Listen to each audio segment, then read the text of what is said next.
Good morning, YarnTubers. Welcome back to Dana's Wanderlust Crochet.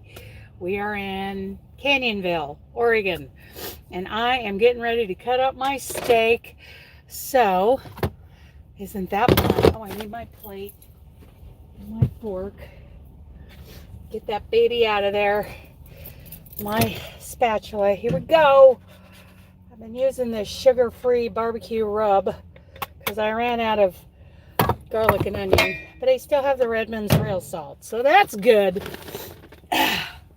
That's good. So while we're waiting for everybody to show up, I was over DOI and OM Granny Square were live. I don't know if they still are. Check those ladies out, those beautiful ladies, or watch the replay. I don't know if Jamie's going live today at lunchtime, what she's doing. I don't pay enough attention. Hi, Karen. Hello, hello. I'm cutting up my steak so I can eat it going down the road. So I can dashboard dine. Yes. That's how I do it. So that I can keep on trucking. Judy, hi. Hi, hi, hi. Did I miss anybody? Let's see. Let's see. Karen and Judy, right on. Not many in yet. What day is today? Wednesday. Okay. I have done all the things, got dressed, made the bed, moved all the stuff over here, did my Bible study, took the garbage out, cooked my breakfast. Now I'm cutting it up. We're getting ready to roll. I actually already did. Hi, Roseanne. Kim, oh my goodness. Oh my goodness. Oh no, I'm not down there. I never even went down past Stockton on this trip. Yeah, there were some winds I heard. I wasn't paying attention enough to know that they blew over some rigs. Goodness. Winds are a thing, and winds, I learned about winds in Wyoming and light loads, and this is a very light load. Paper cups going to Portland. So we'll be in Portland probably around noon or so, and I think I'm gonna run to Albertsons and take a shower when I get back to the yard. I'm not gonna take a shower at Albertsons, just clarifying that. Somewhere, yeah, Southern California got a lot of wind the other day. I do remember feeling the wind when I came up from my last load and went to Portland. There were some winds down there.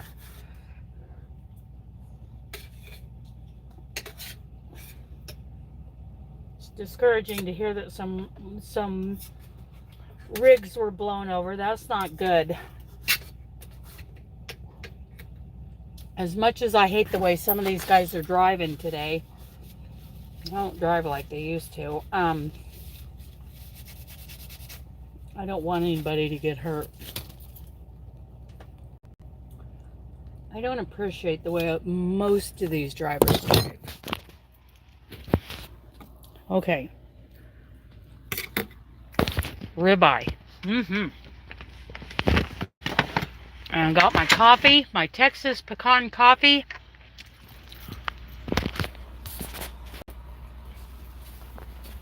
Good morning, Marion. Good morning, good morning.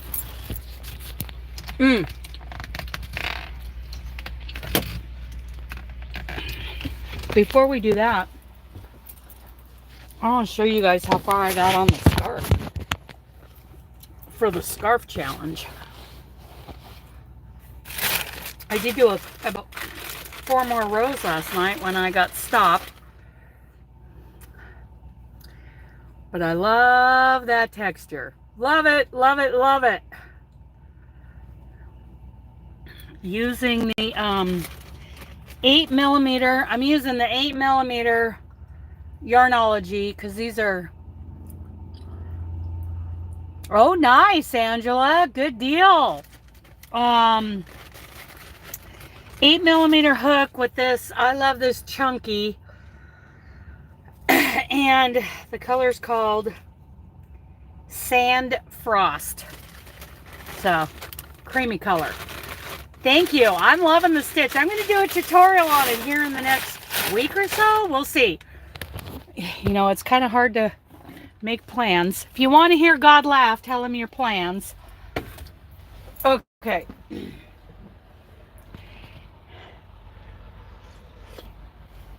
Thank you, thank you. I'm very happy with it. Let me set this down.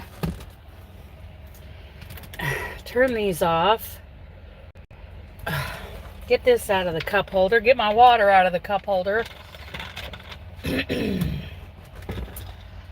get this going. Judy. I already did my pre-trip because I went out to take the garbage out. I had to do my chores this morning. So there we go. I'm like, what's the name of that Batman character? Anyway, not the Joker, but there's a two-sided one. Anyway, turn that on. That's not helping.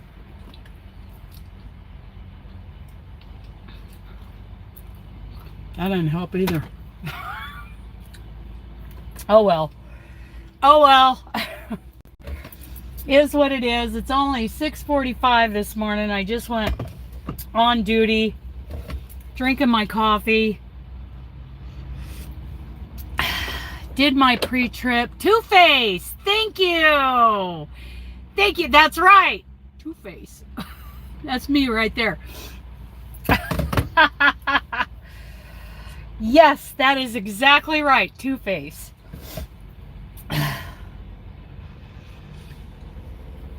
So I've done all the potties. I've done all the garbage. I got food. I got coffee. I got Texas pecan coffee, thanks to Robin. I also have that Trader Joe's pumpkin spice blend back there. That is so good. Hi, Donine. Donine, if you want to discuss you're in Canada. So here's the thing, the spring square swap. I'm going to be emailing a bunch of Canadians to see, and if you want to be on that mailing list, email me, danaswanderlustcrochet@gmail.com. And I'll put you on that mailing list, and I will include everybody in that email. Good morning, Kim. Well, let's look. I have less than 3/8 tank of fuel. Me too, Angela. And I have 5/8 on the DEF. So when I get up the road here another 50 miles, I will get fuel. That reminds me, I got to get that on my GPS. Thank you. Okay, yeah, so email me if you want to be part of that. If you would at least like to know how it's going to work. I am going to organize the one here in the States, and it'll start on March 1st and go through. People can get in the swap lists. There'll be several lists of 12 people doing you'll crochet 12 10-inch squares, and you'll send one to each of the other, yes, one to each of the other members of your list, of your group, and you end up with 11 others. You still have one from your own, and you can put them together for a little throw. I will, for all the Canadians that email me, I will put them in a mass email. And you guys can decide. No, just saying you're interested in how it's going to work. I will explain how we're going to do it in the States, and and in this email I'm going to say, hey, it would be great if somebody in Canada organized one of these at the same time, so that, you know, it's a shipping thing, right? Okay, Lodi, Canyonville, Stockton, French Camp, Stockton, Reading, Oakland. There we go. That's where we're headed. Oakland, Oregon for fuel. And then after that, we're headed to Jubit's. Good morning. Good morning, Dawn. Yeah, just say you're a Canadian and you're interested in the square swap. Please drive to highlighted route. But for those of you in the U.S., please don't start emailing me to get in a group. Until February, and we will remind you all. Don't you worry. We will not shut up about it between now and then. So, you know me. I never shut up. So, okay, so the GPS is going to get fuel, and then I'm going to add to that. I got to go to, headed for Jubit's.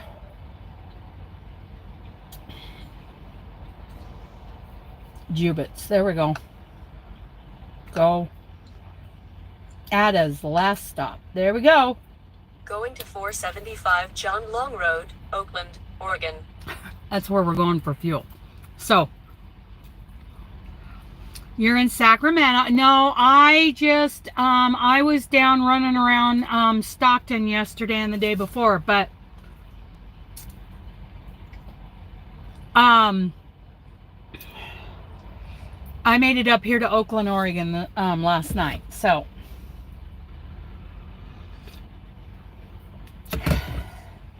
and we're getting ready to roll. For those of you who didn't see, I'm showing off my scarf. This is for the scarf challenge that we're going to do in January and February. And that is just crocheting a scarf, any scarf, and then giving it to the homeless, to the veterans. You can leave it in a bag that says, I'm not lost, I'm yours. Or just hand it to a homeless person, or take it to whatever organization you can do. You know, if you're part of Chase the Chill or Warm Up America or anything, just give it to somebody, because I'm thinking about sending this one to the Mountain States Children's Home. The thing is, we're bringing awareness to the fact that donations drop off almost completely. Probably not 100% completely, but donations really drop off for these organizations in January and February. So the challenges, we're going to be talking about it January and February, making a scarf and donating it somehow. So donating it to someone in need. And my heart is really for those kids at the Mountain States Children's Home. They've been taken away from their families, or they've lost their families, whatever it is. It's the modern version of what we used to call an orphanage, but we don't have orphanages anymore. We have programs like this Mountain States. And in fact, you can look them up. Hi, Paula. You can look up Mountain States Children's Home on the internet, and they have wish lists. So for Christmas this year, you guys, you could consider donating, to the Mountain States Children's Home. Those kids have wish lists.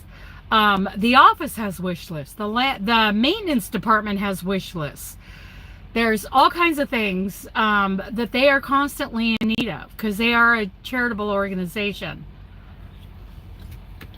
And they rely on all the things. So that is my charity, my heart charity right there for those kids. Also, down in the description box, way down there, is the written pattern for the popcorn hot pad. So if any of you, haven't downloaded it, you can download it on Ravelry. But if you don't like Ravelry, you don't have to go there.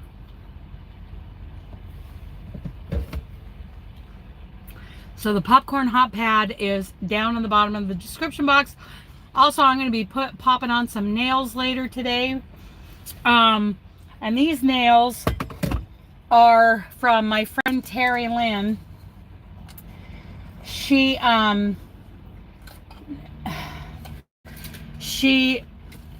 says, I like these. I love these. These are my favorites right here. I'm going to be popping those on later today. Bubbly Bria is what that one's called. And I just ordered a couple more boxes this morning. They're like anywhere from $14 to $16 a little box. And just say Canadian square swap. Yeah, Canadian square swap. That's a good one. And then maybe, you know, in the next couple weeks or so, you will all get a mass email from me. And I don't expect an email back. This is, it's just a suggestion that starting in March, if the Canadians want to get together and do one of these swaps, this is how we're doing it. But whoever's organizing the one in Canada, you know, it's your swap. Do your thing. You're not going to hurt my feelings. If anybody wants to, you know, organize any other kind of swap, you know, a lot of you just watched us do the Christmas ornament swap, and that was so fun. So fun. We used to do these swaps in the scrapbooking world, and they were huge swaps. There would be groups of 10. So you had a group of 10, a group of 10, a group of 10, a group of 10 under this kind of heading. Let's say it was a shaker box. So all these people were in groups to swap out shaker boxes. Then you had another category. And okay, cool. Good morning, Amy. And then you had another category that was like journal box, you know, journal frame, you know, whatever. And you had a group of 10, group of 10, group of 10, group of 10, and it just went on and on and on, like 5 to 10 different categories with all these different groups of whatever, however many in each of those, under each of those categories. Huge scrapbooking swaps. We did those in Yahoo groups, and that was so much fun. So we did this Christmas ornament swap, very similar to that, and we will probably do that again next year. It will still be US, Canada, you know, it will be worldwide. But for this square swap, like, I'm just organizing the US addresses. But I will send, you know, to a couple people overseas an email that kind of describes what we're doing. And we would love it if you did something, you know, at the same time. And I will definitely get you Canadians all in an email telling you how we're doing it. We'd love it if you did something at the same time. Don't you guys think that sounds like fun? I think it's great. Okay. Time for the DVIR. Let's do the truck. Gotta get the location here. Location. There we go. Copy. Pre-trip. Safe to drive. Next. Here we go. Then I gotta do the trailer. Location. Southeast of Winston, Oregon. Let's see. Pre-trip. Safe to drive. Next. There we go. Here we go now. Getting ready to roll. I nosed in here. Normally I would back into a spot. It just depends on the location. Like if I'm at a truck stop, the idea of nosing into a spot, what happens is your trailer sticks out way beyond like the noses of all the other trailers. And I feel like, or all the other trucks, because they backed in, right? And the tail end of the trailer kind of hangs over the curb. But if you nose in, you got no hangover, so that's sticking out the back. And I don't like that. But here in Oakland, these are huge parking spots. Each spot is just like super long, and you don't have to worry about sticking it out. And the thing about nosing in, there's a lot of different reasons why you would want to do that. One, you know, anybody who's really bad at backing might hit the nose of your trailer if you're backed in, or the nose of your truck if you're backed in, right? Also, you can just leave your curtains open, because I mean, a lot of guys, they do it and it's private, and they don't have to close their front curtains. I do anyway, because anybody could be walking around out there. But I know that sometimes when I open the curtains, when I nose into these spots, there could be a doe like standing right there. I'd be like, oh, sorry to bother you, girl. Because she looks up at me and she's like, ah, and she's gone.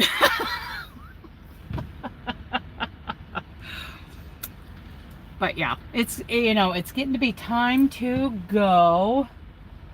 Let's get ready to roll. I'm going to turn you guys around. How do we do it? Right here. Let me make sure we're on live chat. We're on spinning around. There we go. Let's get you guys face the right direction. And then I'm going to rubber band you in so we don't have to worry about y'all hitting your head. But you do need to get your seat belts on right now and remain seated while the vehicle is moving, please. Okay. Oh, oh. Come on. Oh, this is fun for you, right? There we go. Okay. Get you turned the right way.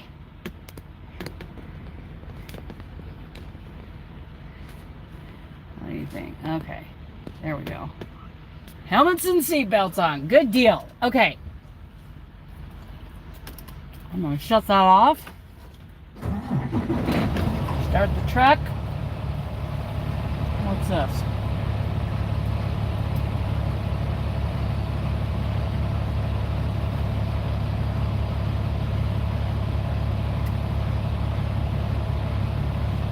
Rivergate.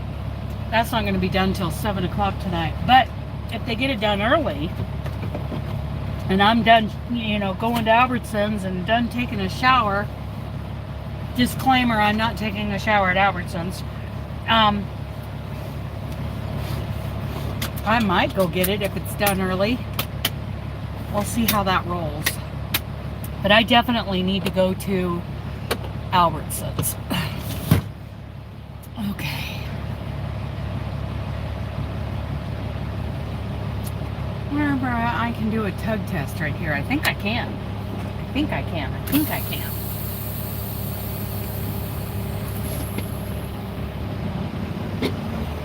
Yes, I can. Look at that.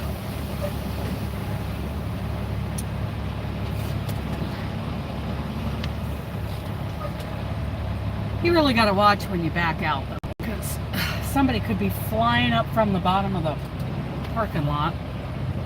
Let's try that tug test again, just to be sure. I don't know if that curb was... Okay, yeah. Tug test good. Watching, make sure none of these speed demons are flying up. Ooh, it's time for the sunrise. Gotta get my eyes on the sunrise, cloudy or not.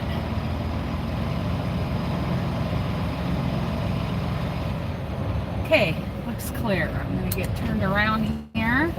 What's everybody working on today?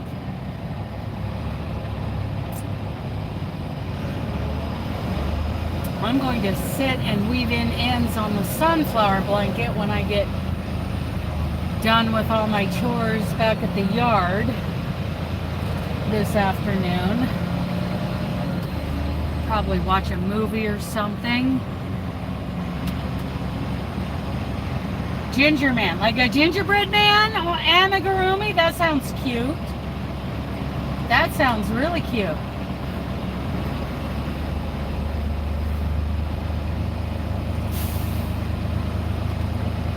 Nice, nice. There she is. Everybody hide. Everybody stop talking about Robin. Stained glass blanket. I love those. Love those. Robin has finished her... Let me roll up the window so you can hear me. Robin has finished what I call the watermelon blanket. It's her Christmas blanket that was... yeah, I bet that is really pretty, Marion.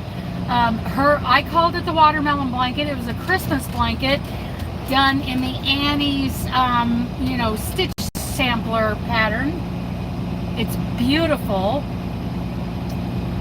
What are you working on now, Robin? Are you doing those knitted hats? What are you doing? Oh, earrings. Probably earrings, too. She's doing these beaded earrings, you guys. They are gorgeous. Gorgeous.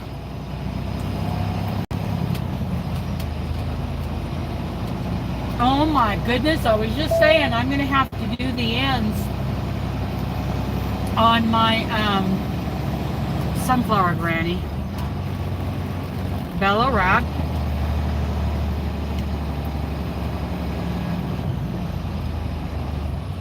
Well, we need to do a shout out then. Red Heart Unforgettable in Polo.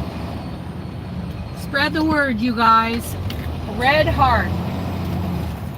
Unforgettable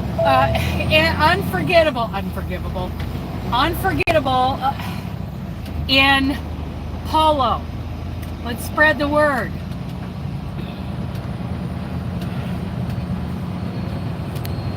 For Kim G. Ooh, the mosaic placemat. How many colors are you using for that? 2, 3, 4? Oh, here we go. Here we go now. Oh yeah. Me first, me first. In 1/4 mile, turn left on I-5 north. Unforgettable. Red Heart Unforgettable in Polo. 3 colors. Nice. You can check Ravelry. You can check Etsy. You can check Amazon, eBay. Good morning, Christy. Ow. Turn left on I-5 north. Ew, I hate going, you know, and, oh, is the chart easy? Imagine that. Didn't somebody say that recently? I don't remember who that was. Somebody really brilliant. Anyway.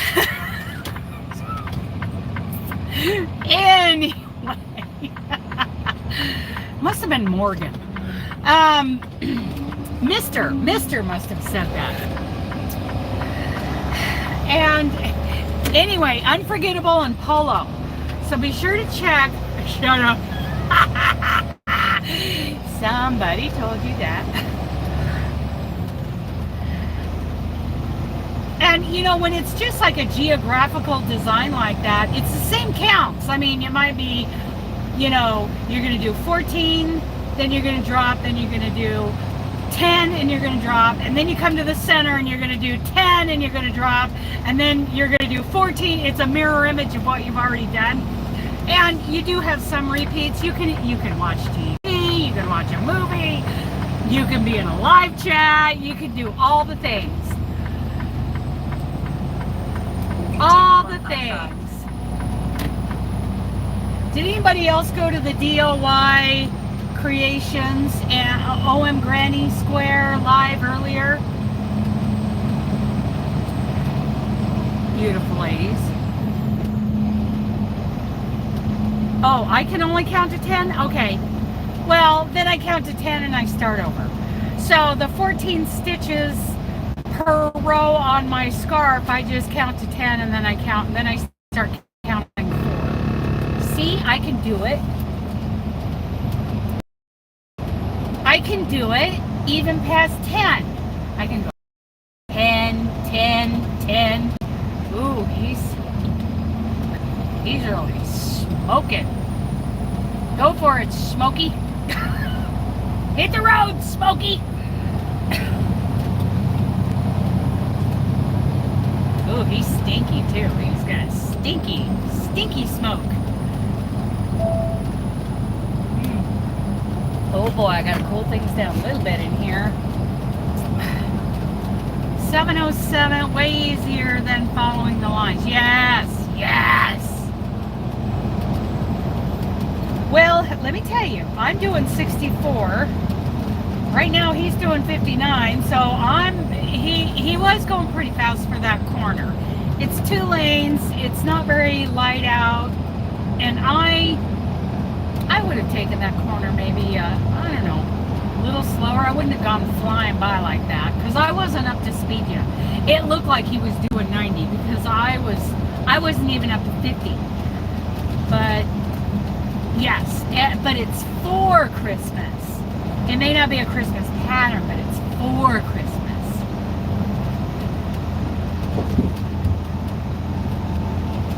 Okay, and see, I'm not going to do 64 around this corner with, you know, especially with these high cubes. It's a high cube trailer, which means, who knows what that means? It's a 4000 series. Some of you gals might remember. What does that mean? I don't want to go around these corners too fast. So I'm doing 51 around this corner, and it's a freeway. It's I-5, and it says, oh, 60 miles an hour is fine. Well, not these top heavy Freightliners, let me tell you. Top heavy, rough riding Sherman-Williams. I called them once. They don't have a pet policy. High center of gravity? Well, okay, I'm going to tell you. Tall. Yes, they're tall. They're tall. They are 6 inches taller than the 3000 series with this company. 3000 series is 13 feet 6 inches is the clearance on those trailers, and they're right down tucked in right behind the very top of these tractors. But the 4000 series, they are 14 feet of clearance. Yeah, all of them have a tip hazard, but yes, they are 14 feet tall, and that 6 inches makes a huge difference. Huge. I can feel the difference. Even though I've got nothing but paper cups back there, I can feel the difference. I can feel, if I had a load full of beer cans, I can feel that liquid move my trailer. And that's from, the reason why is because of years of hauling horses. I feel every shift of weight because I've hauled so many miles with horses. I recognize that shift. So I can tell the difference, and most drivers can after, you know, so many hundreds of thousands of miles on the road. They can feel the difference in between a 14-foot trailer and a 13.6. I just don't push it, especially with these top-heavy Freightliners that really lean in the corners. So I slow down, even though the truck speed limit through here is 60 miles an hour. You know, when I'm not dealing with corners, I will do 64. That's what I set my cruise for. Come on over, Bubba. And, but in these curves, I kick up the cruise and let it coast down to take those corners before I get into the turn. I don't wait till I get into it. And 4 miles an hour over the speed limit is plenty. It's plenty. I'm not risking a ticket. Usually, I have heard of people in California, truck drivers, getting a ticket for doing 3 miles an hour over the 55 mile an hour speed limit. Total hearsay, but it doesn't surprise me at all.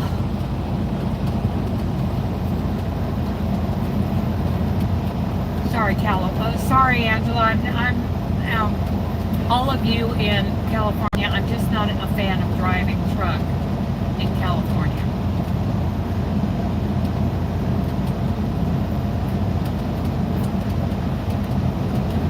Oregon's not much better, but at least we can do 60 here. 60 to 64.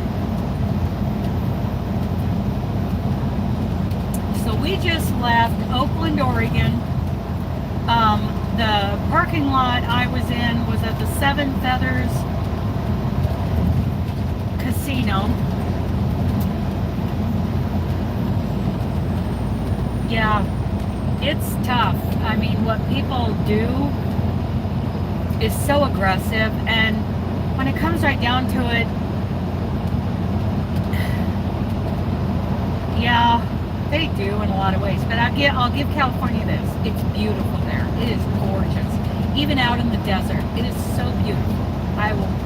I was struck by how beautiful California is when I started driving there. Oh, they're crazy, and they think it's absolutely okay to cut across 4 lanes of traffic at the last minute, no turn signal, right in front of your big trucks to take that exit.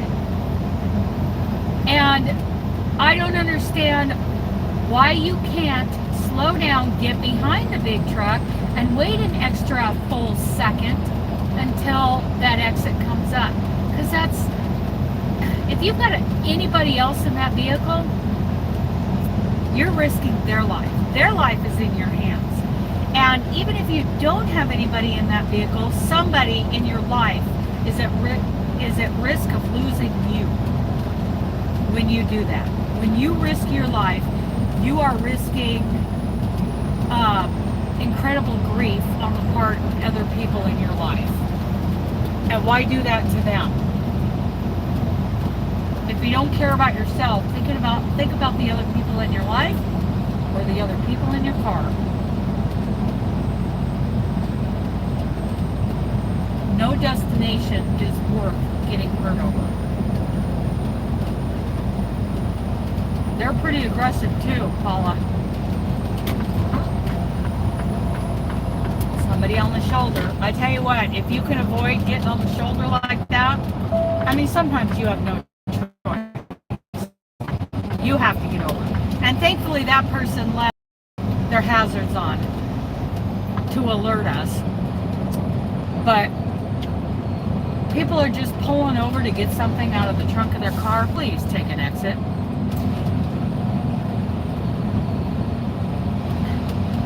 Yes, it is. That is manslaughter. I agree.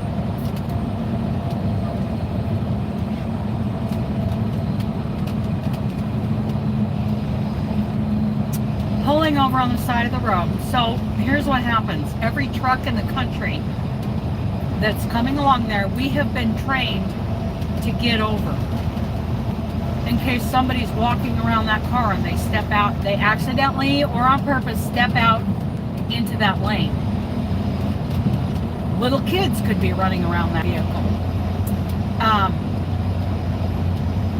I saw people pulled over on the side of I-5 one time in the middle of the probably Salem, Albany area, and they were out in the grass off of the shoulder having a picnic. There was nothing wrong with their car. There was no hazards on. And people used to do that back in the day before the freeway system. You could do that, like you could pull completely off the shoulder onto the grass, sit down, eat the lunch you packed, and then get back in your car and then go on with your long day trip. Yeah, that's the other thing. And people so many times don't even let us get over. So yesterday I got, let's just say I let those drivers know what I thought of them. That's all I'm going to say about that. When there was a DOT worker pulled off on the shoulder, hazards on, and he was getting out of his vehicle and he had to walk around, they would not let us over. Okay. 2 things going on there. One, trucks are hitting their brakes. So if it's unnecessary to pull over on the shoulder, don't do it, because trucks are hitting their brakes and or they are changing lanes to keep you safe. And the number one move that results in an accident is a lane change. Merging or changing lanes. You know, regardless of whose fault it is, whether the truck moved into somebody or somebody moved in,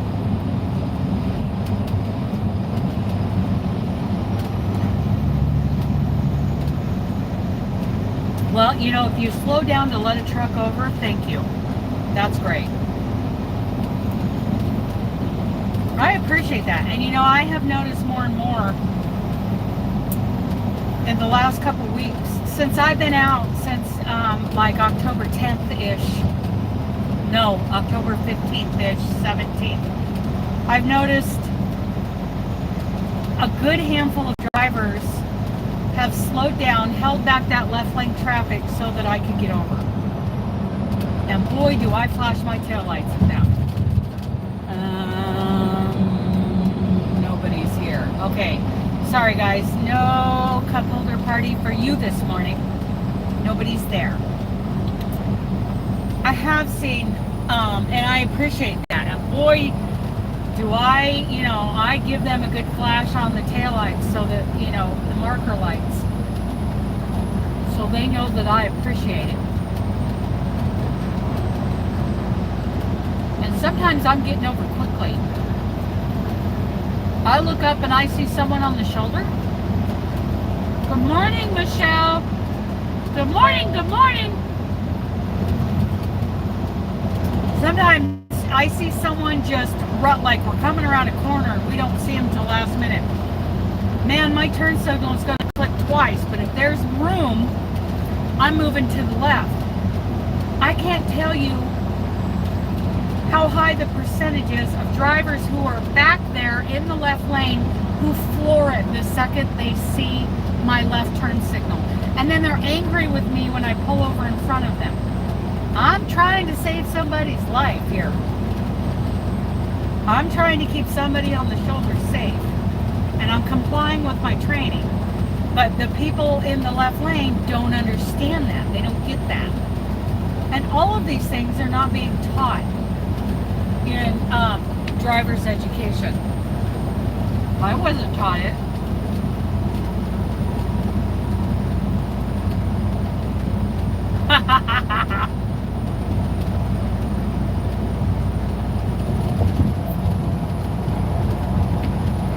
Olympia can be a little iffy.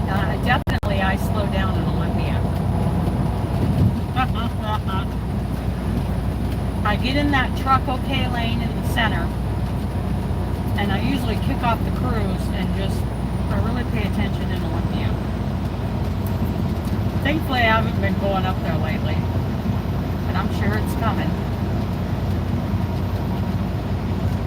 I did not get a load taking me to Boise so that I could have lunch or have Thanksgiving dinner with all the other truckers at the Boise stage stop, where they give us prizes and they give us a free meal.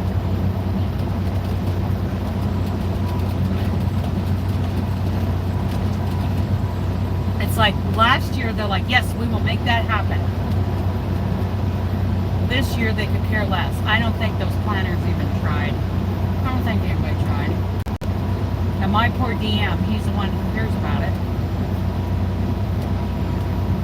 But he did get hired on for verbal abuse, so yeah. I keep telling him that. Your job is all about verbal abuse and how you can handle it.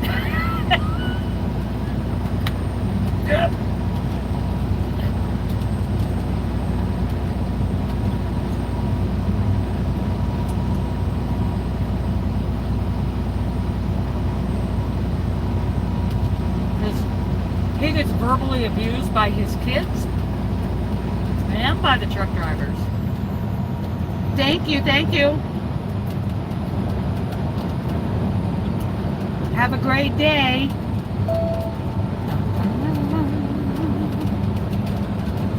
I even slowed down for that garage over the corner. Well, the other thing too is you see my windshield wipers going. It's kind of misty this morning. The pavement isn't completely dry. I don't mess around with that. 47 degrees out according to Spiffy Truck. Spiffy Truck. My Spiffy brand new truck. Okay. Coasted up to 66. Let's see how this goes on the hill here. I'm pretty light, but I'm still a big truck, so I'm still slowing down.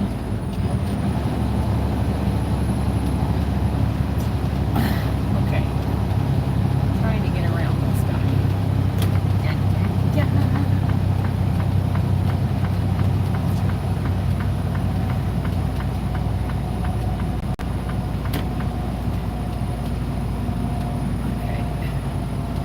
I am looking for a new company.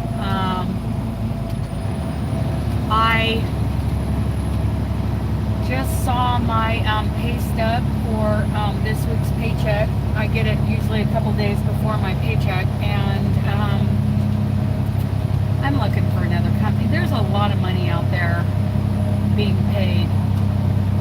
And if I was making 5 more cents, 8 more cents, 7 more cents, I'm looking at 7 more cents a mile, which is what most of them are paying.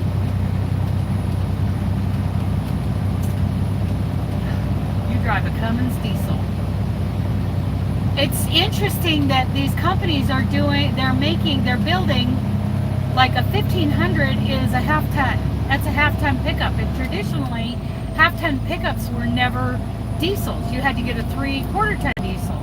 But now, because of all the benefits of diesel, they're doing 3/4 ton or half ton pickups. Oh, yours is a 3500. That's a 1 ton. Yeah, that's a real pickup. That's a pickup. But like the other day when I went to the post office there in Lodi, a guy pulled up in a Chevy Silverado half-ton Duramax diesel pickup. How awesome is that? It's only a 6-cylinder, so he gets better mileage than the 8s. And you get all the benefits, the power, the less harmful emissions, you know, the safety of running diesel. A lot of people don't know this because of all the propaganda put out by the politicians, but all that smog and pollution, that's not from diesel trucks. That's gas emissions. Gas emissions are harmful. Diesel is cheaper to make, harder to blow up, so it's safer. It may look ugly coming out of a tailpipe, we call it rolling coal.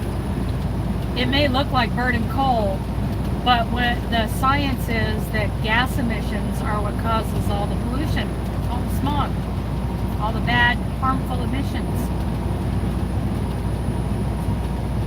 And it's way cheaper to make. Oh, but the prices are up. Yeah. Wonder why that is. Because diesel became popular. A little ways back. People started to realize how much better it was to run diesel.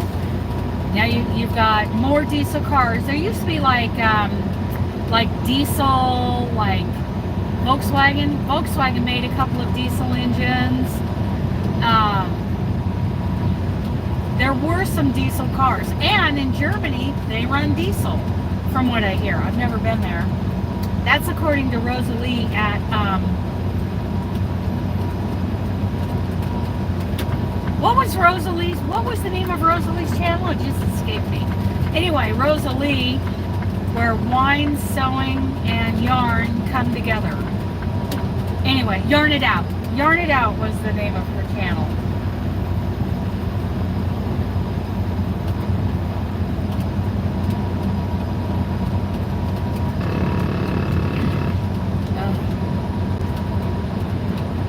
But yes, Yarn It Out. Thank you, Roseanne. Yeah, what was wrong with me? Thank you, Joyce. How are the puppies? Have you had your puppy walk yet this morning? Puppy walk. Puppy walk.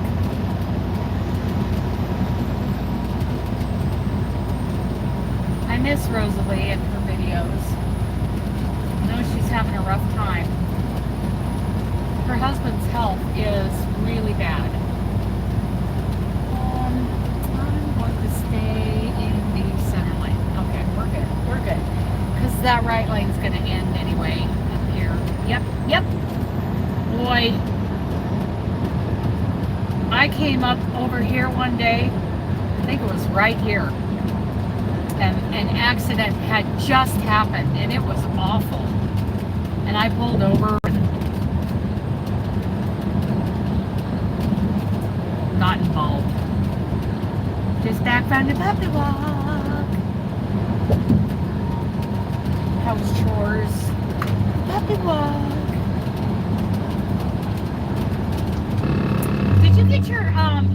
sorry for the noise, you guys. Joyce, did you get your healer from a breeder? Where'd you find your healer? Was it like an accidental litter of puppies that people were giving away? Or did you rescue a healer? Where'd you find your healer? Oh, my neck. I need a sports medicine acupressure massage. I gotta find someone like that in Oregon City. We go now, a whole 57 miles an hour around this corner. Of course, we're in Roseburg, and I gotta kind of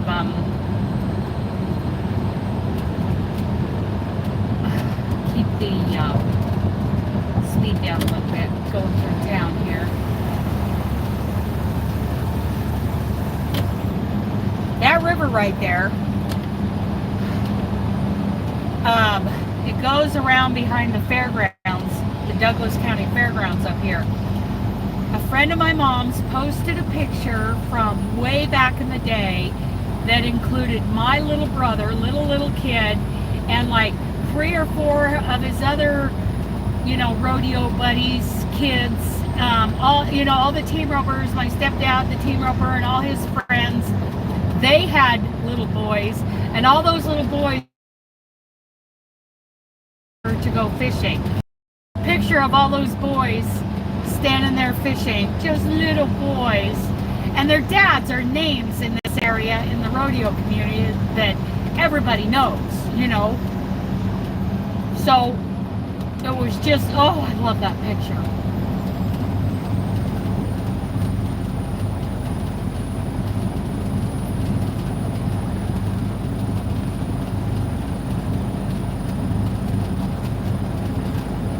Love that picture of my little brother and all those little rodeo boys.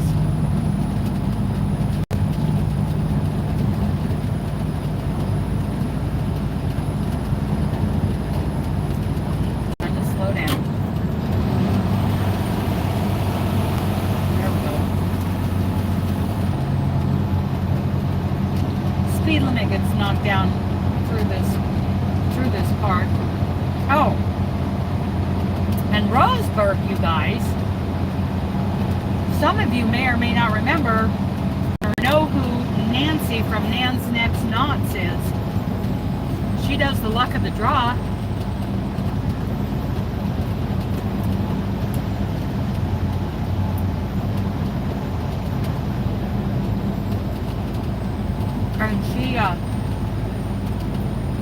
And she lives here somewhere here in Roseburg. Everybody wave at Nancy. Hi, Nancy. Luck of the draw, crochet along.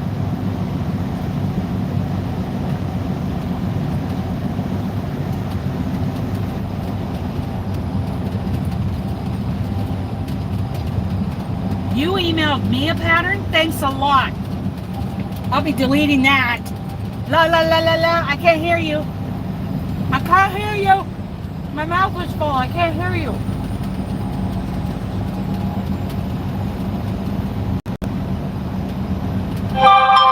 And I'm not curious at all. What kind of pattern? What kind of pattern? Is it a scarf? Is it a mosaic? Is it to hold my beer and watch this kind of pattern? Hooked on sunshine mandala blanket? Now I want to know, because I can't check it for a couple more hours. A cowl? Ooh! Stop telling on me, Paula. Don't be tattling on me.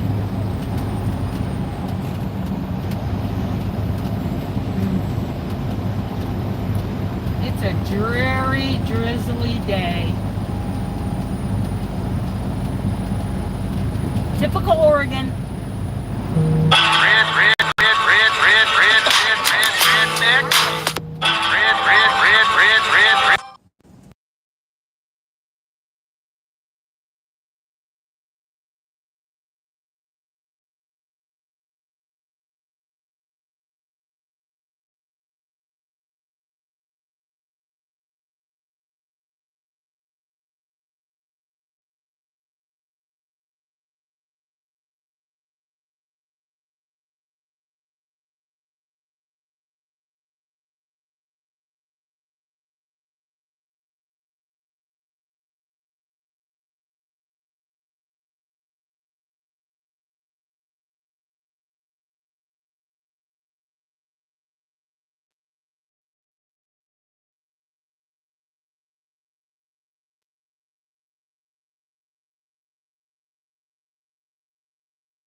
Okay, can you guys hear me? Can anybody hear me? I think I got it. I think I'm shut off. Can you guys hear me? Hello, hello, hello. Can anybody hear me? Can you hear me?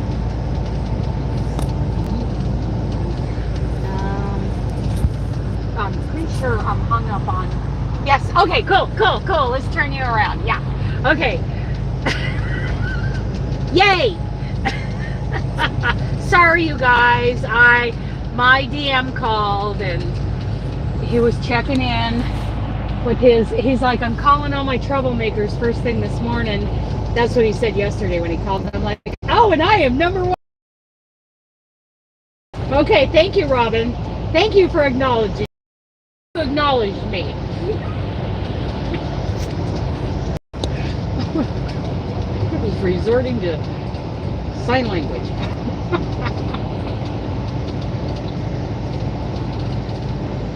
Yeah, he had to call and check to make sure I'm still heading in. I said, you know, I think I'll just stop up here at the truck stop and just come in tomorrow morning. He said, no, you're not. He didn't believe me. He called my bluff. I should be in the yard around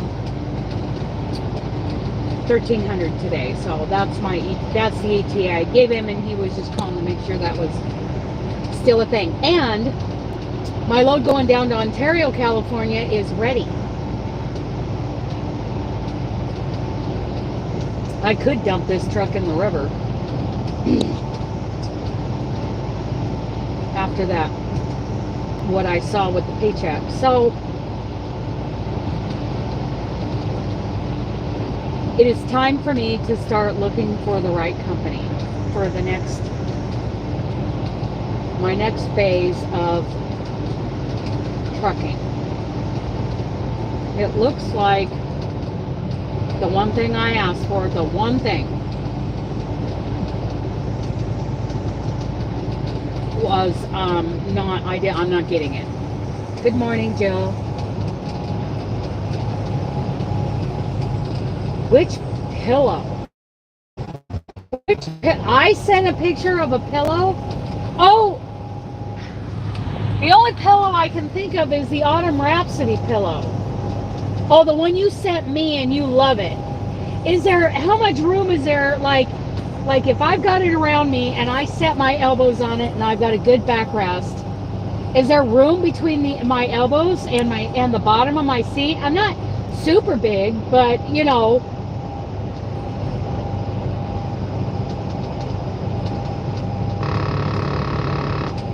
Yep, shut them and leave. And you know what? We get to that point sometimes.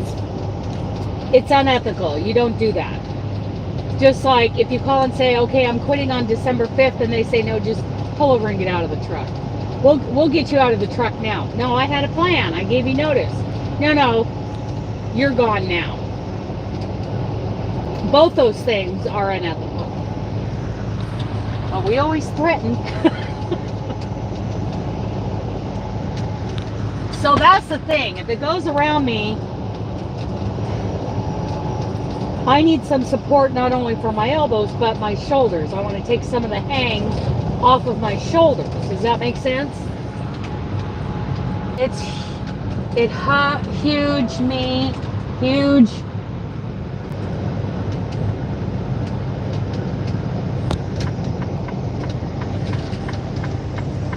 Okay. Email me that link again, and I'll take a look at it, because I'm getting ready to place an Amazon order. Because I'm stacking up pillows, even an old sleeping bag that's rolled up. It hugs you. Okay. And it's like horseshoe shaped, right? Is that correct? Email me that link, a link to that one where you ordered it, and I'll order it.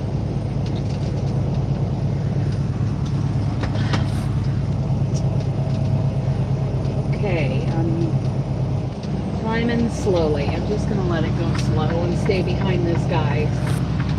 Okay, yeah.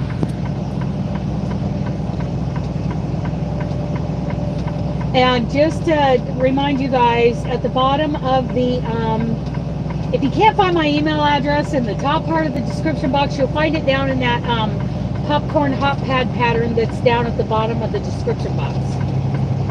You guys, and if you're not on a laptop, you can't copy and paste out of the description box for some stupid reason, but you could screenshot it.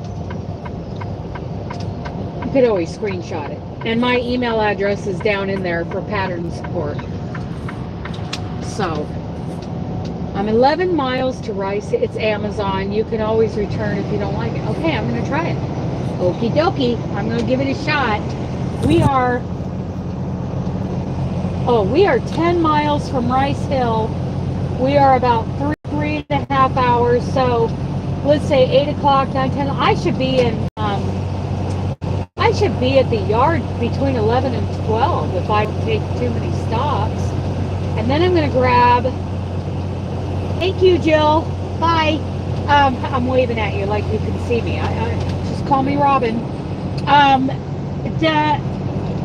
I should be there by 11 or 12, so I should be picking up my next load by 1, and then I'm going to turn and burn and get down to the Walmart in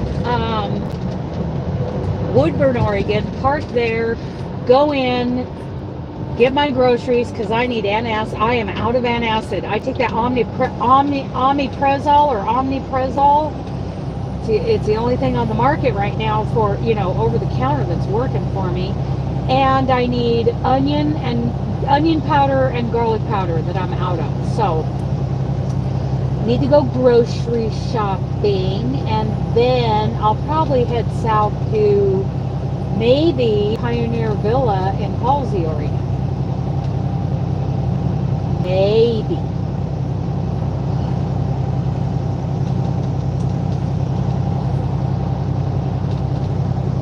Then I am going to get, I'm just going to get fuel at Rice Hill. That's less than 10 miles away. That's like 8 miles to the exit. And I'll leave you guys with me. Hopefully we don't hear any music playing over the loudspeakers at the Flying J and I get a ding. That's what happened in Lodi a couple years ago. But anyway, I'll get fuel. You guys can party on, but don't make a mess. Just don't make a mess in the truck while I'm getting fuel. You can take off your seatbelts, you can walk around, you can go in and use the restroom. Just hurry because we're going to be getting out of there. We're going to hammer down out of there. We're not going to take a whole lot of time. So pee fast when we get to Rice Hill. Excuse me. Maybe I should plug you guys in. That's probably a good idea. Seconds. It is the Tesla gets around me because they're probably called the cops. Yes, making a mess. Poor Sandy from Left is Right. You know, her health isn't 100%. And you guys make her come in here and clean up after you. Not nice. Just not nice. At least Stephanie's not in here moving the camera. That's a pretty good angle, isn't it? I think that's a pretty good angle right there. Just don't touch it, Stephanie. Last time we pulled off at a rest area, we dang near left her running out of the bathroom with toilet paper stuck to. They do not sell yarn there, so there's no reason to hang out. And there's nobody pretty to look at, Missy. They're all truck drivers.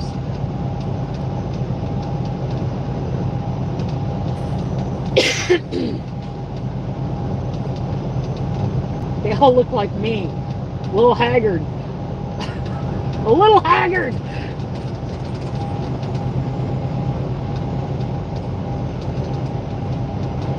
You better don't make a mess in my truck. It's already a mess. I don't need an even bigger mess to clean up in here.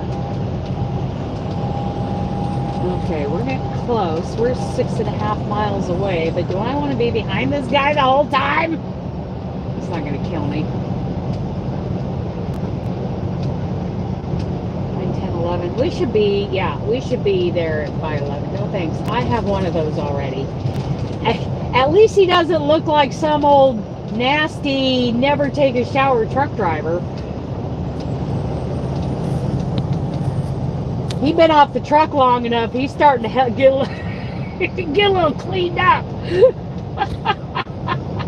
We get kind of haggard looking out here. Permanent frown marks in our face. 'Cause we're frowning at everybody.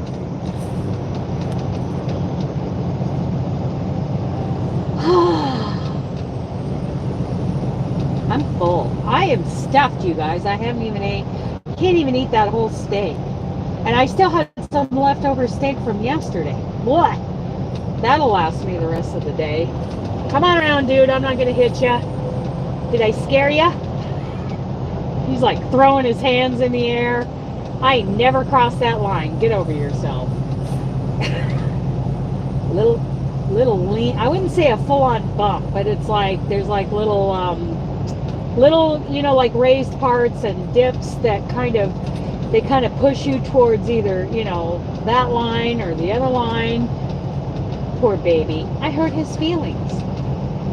I never even touched that line. Get over it, dude. Oh, and he's running on the white line. Don't you even talk about leaning in a lane. Poor baby. Oh, and the guy in front of me, he's running on the white line. It's trucking, dude. No, he's house trained. He is. He's off the truck long enough. He's house trained. And he can cook. And if you left it up to his devices, that floor would be vacuumed all day, every day. There's some pretty places out here. Too bad it's all rainy. Oh, all the moss on those trees. Oh, I got a new message. I have no idea what that message said.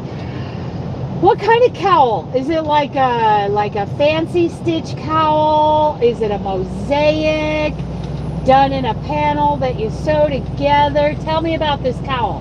Not that I'm curious. Not that I'm, you know, dying to open my email now. But I can't go surfing on, you know, looking at a pattern right now.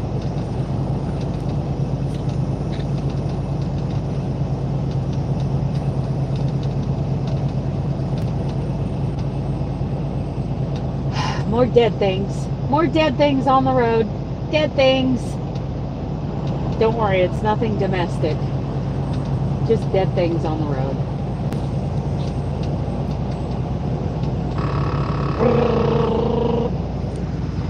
Shut up, Spiffy. Some messages held for review.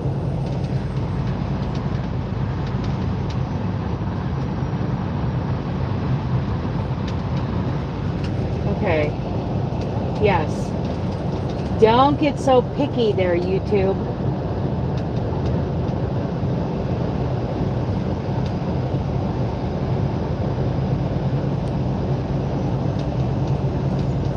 No, tell me. No, you need to tell me. You need to tell me what that cowl is. You need to tell me all about it. What kind of yarn it uses. What size hook? I need to know now. Now. Of course, I still have the Wyoming cowl to finish. That's up on top there. Or in the bunk. It's in here somewhere. It's not like they're sending me to Wyoming.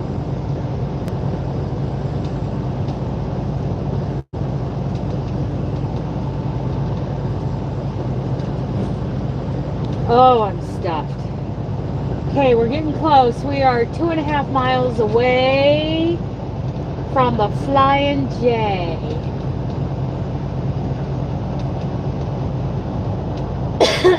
She is busy.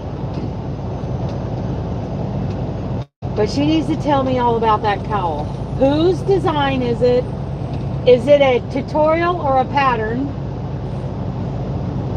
what kind of design is it? How, is it crocheted completely in the round, or is it like a panel that's put together at the end?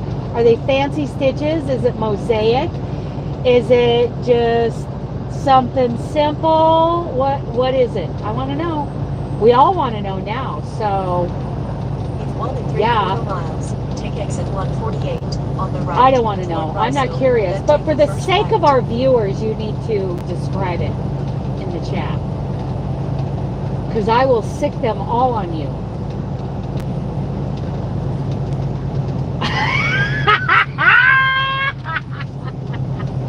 Love it.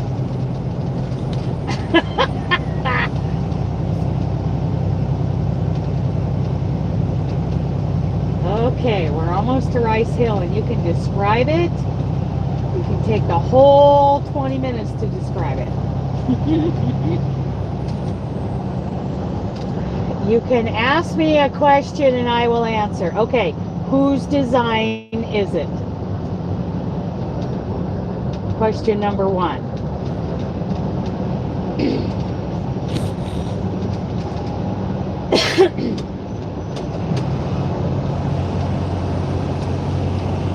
No, you can't read a whole paragraph anyway. That's true, I can't. One answer at a time. Whose design is it? Is it anybody we know, or is it some obscure blog?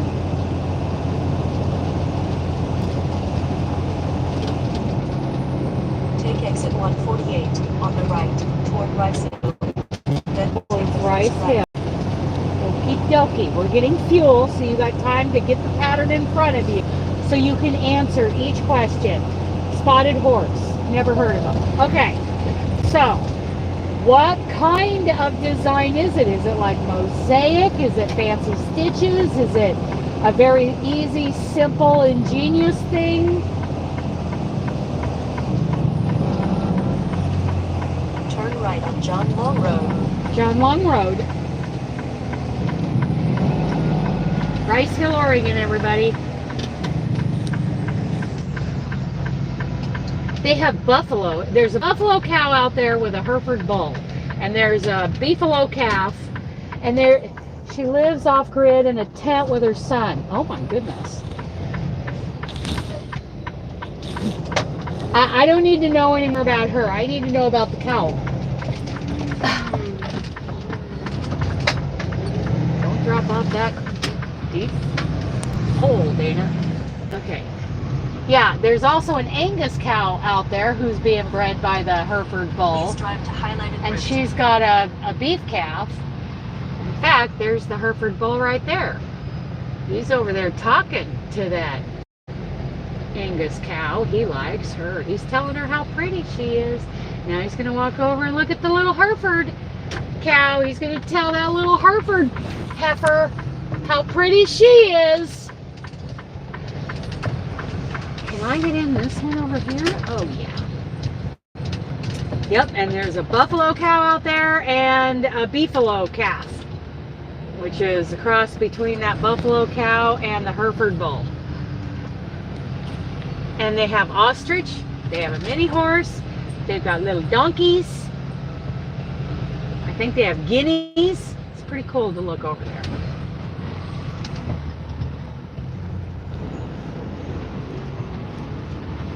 What kind of pattern is it?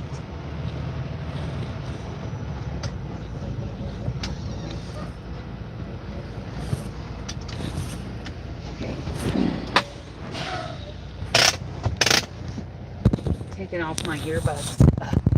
My radiation-free earbuds. Okay. Fair Isle tapestry and waistcoat. Ooh, yes! I like it too.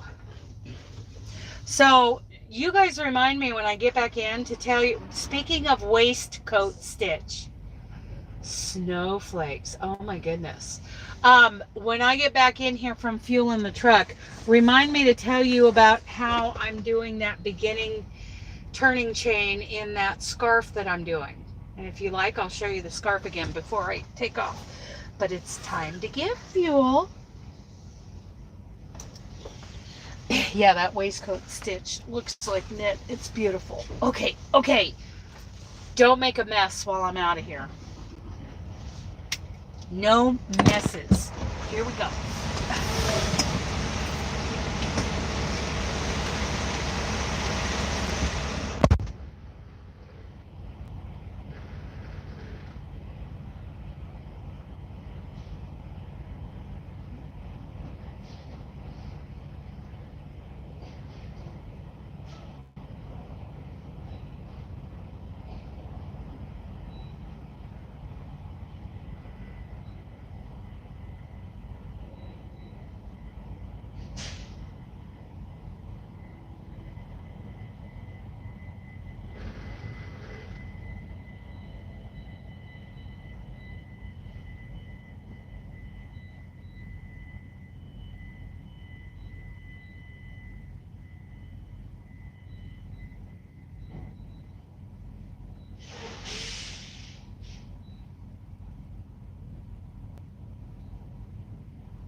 talk to the Chima driver about what they're paying now and where they go.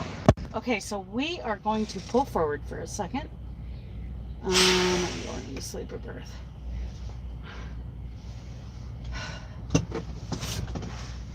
Smells like the backside of a bar in here. What did you guys do? Is Cindy in here? Doris is in here.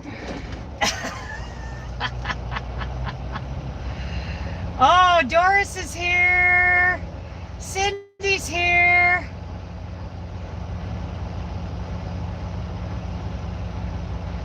Oh, she's fasting. Doing her fast. Okay. Okay, I'm going to pull forward. You just walked in the room. Are you taking a little sneaky break? A little sneaky break? Okay, I'm going to pull forward.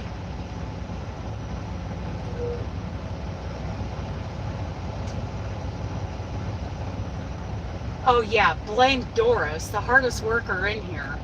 Oh yeah, we know who to point the finger at. Yeah, I had to talk to Chima. I'm not sure if Chima's exactly the right fit, but I hear they are very nice. And that guy's driving a brand new Kenworth.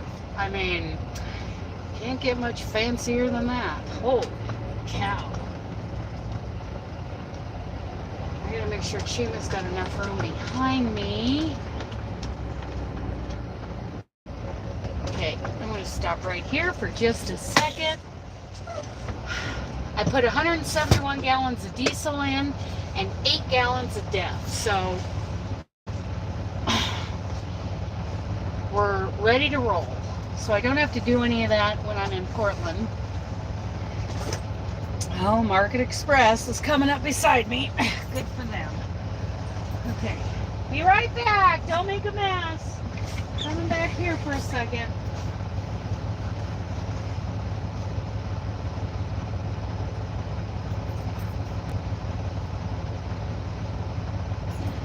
And then I'll tell you about the beginning stitch.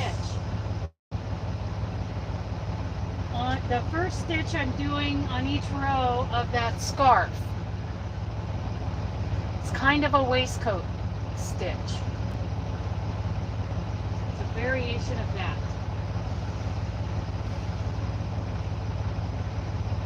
There's Pride. Maybe I'll go to work for a Pride out of Salt Lake. Work with my friend Leslie.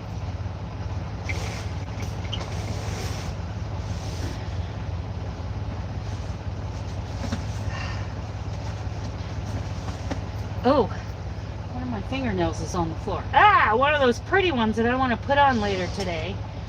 Okay. So.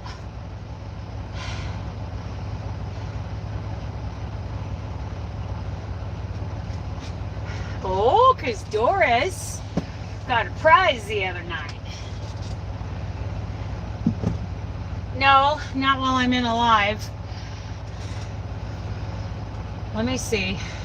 Hang on, you guys. That is very pretty. Reggie, honey, we've been talking about you. We were talking about you the other day. How we've got a couple of girls over there in Israel that we love. There's Reggie, everybody. Reggie's here. Okay, all right. Is everybody... Sorry about the mess in here, Reggie. They had a party in the truck while I was out getting fuel. And Sandy's not here to clean up after them, so it's just going to stay a mess. Good to see you, Reggie. I was just getting ready to explain to them how I'm doing the first stitch on my latest scarf. Let me get out of here without taking the bumper off of anybody's truck. Chima, you needed to pull forward a little bit. That's just nuts. That's nutsoid. Okay. I'm going to thread the needle and get out of here. We're rolling for Portland. Our beautiful Reggie, everybody. And you can go to Etsy and go to J-Hook Crochet and find some of her great patterns. Marion, you know we can count on Marion. She's not quite as much of a partier as the rest of you hooligans. I did. I'll claim. Thank you, Marianne. I'm glad we had at least one responsible person in here. Trying to blame poor Doris. Give me a break. She has some beautiful patterns in her Etsy shop, you guys. Beautiful. So anyway, okay. So I'm doing this scarf. Yeah. Paula. I'm doing this scarf, and it's the basic stitch is a double crochet for the repeat. Yeah. I'm so happy to see you. Don't mind the red stains. Is that wine? Is there wine stains in my truck? Okay. I'm gonna let the Class A go by me. Hello, Class A. Goodbye, Class A. It's a cutie. It's a little one. Little Itasca. Okay. Kool-Aid. Yes, that's the closest thing to wine I'm drinking is some Kool-Aid. Quarter miles. Turn right on Eagle Valley Road. Okay, here we go. Here we go now. Here we go now. Getting on the freeway. And coffee. Oh, yeah. There's lots of coffee stains in here. That I'm going to have to take credit for. Red Kool-Aid. Okay. With a little spike in it, I'm sure. I'm sure that, I mean, let me tell you guys. Okay, I did a workshop at the Pacific Northwest Yardy Social, showing some tips and tricks, not, you know, like the invisible slip stitch, and then at the end the invisible join, and the way we made that seam in the round for this little market tote. It was just big enough with a handle on it. Adult shop. Let's go there. Yeah, right. I'm sure it's crowded and full of truck drivers. That ought to be fun. So anyway, we made this. It was just the perfect size to like carry a water bottle in, right? Leave it to Robin to take the pattern and turn it into a big enough size to put a booze bottle in it.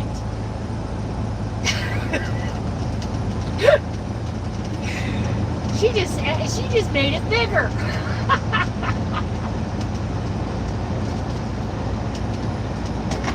So anyway,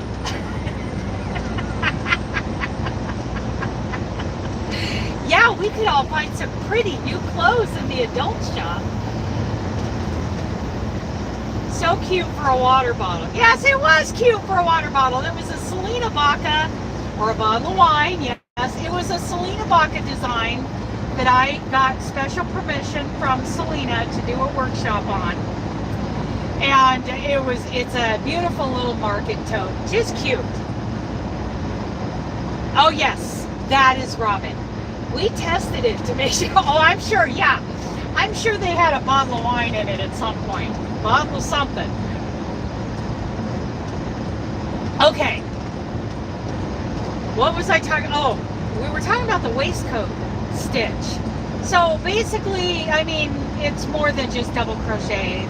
There's texture and all kinds of stuff in this scarf. But I get to the end, I turn the work, no turning chain at all, stick the hook in that first stitch, and do a single crochet. And then at that point, I do a waistcoat stitch where I stick the hook between the little legs.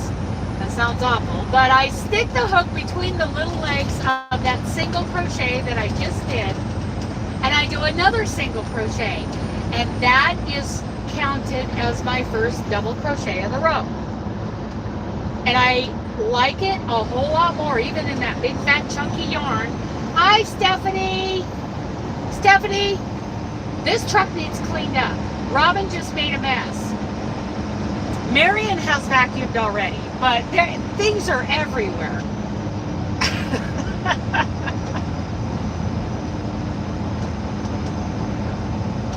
It might, actually, Reggie, and I think that's part of the fun, isn't it? Gotta be flexible. I know. Some of those dancers, they're like monkeys. They're so flexible.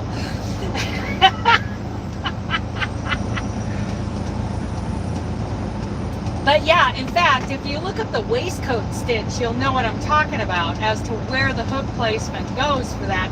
And I count that even in that big fat chunky yarn with that big fat 8mm hook.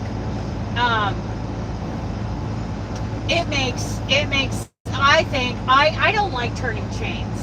Is this the scarf I'm going to pattern test? Yes, it is. No, it's not. No, Joyce. No, that's the Noah scarf. This scarf is just something I kind of came up off the top of my head the other day for an easy 2-row, 4-row repeat. It's actually a 4-row repeat pattern for the scarf pattern. The scarf challenge we're doing in January and February. This is the one where you make a scarf and you donate it to some organization or to a homeless person, or like I'm really thinking about sending it to the Mountain States Children's Home, and it's pretty much to bring awareness to the fact that donations go down significantly after Christmas. One scarf, that's it, Reggie. And we'll be talking about it all through January and February. One scarf, just a scarf. And you give it to whatever your favorite organization is, or you do whatever, you know, you can hand it to a homeless person. You can leave it in a plastic bag with a note somewhere for a homeless person to find that says, I'm not lost, I'm yours. Something along those lines. You can give it to your nearest veterans organization, homeless shelter. Like I like the children's home. I like the Mountain States Children's Home. So that's all that's going to be. We'll be promoting that in January and February. So I'm making the scarf now. I'll probably do a tutorial on it in the next 2-3 weeks. That's just a guess. I mean, don't hold me to that. Let's see how that works out. So I got that all going on. We have over 60,000 people who are refugees in their own country right now. I think there's enough places to donate there. That's amazing, and I love that statistic is right there at the top of your mind, right?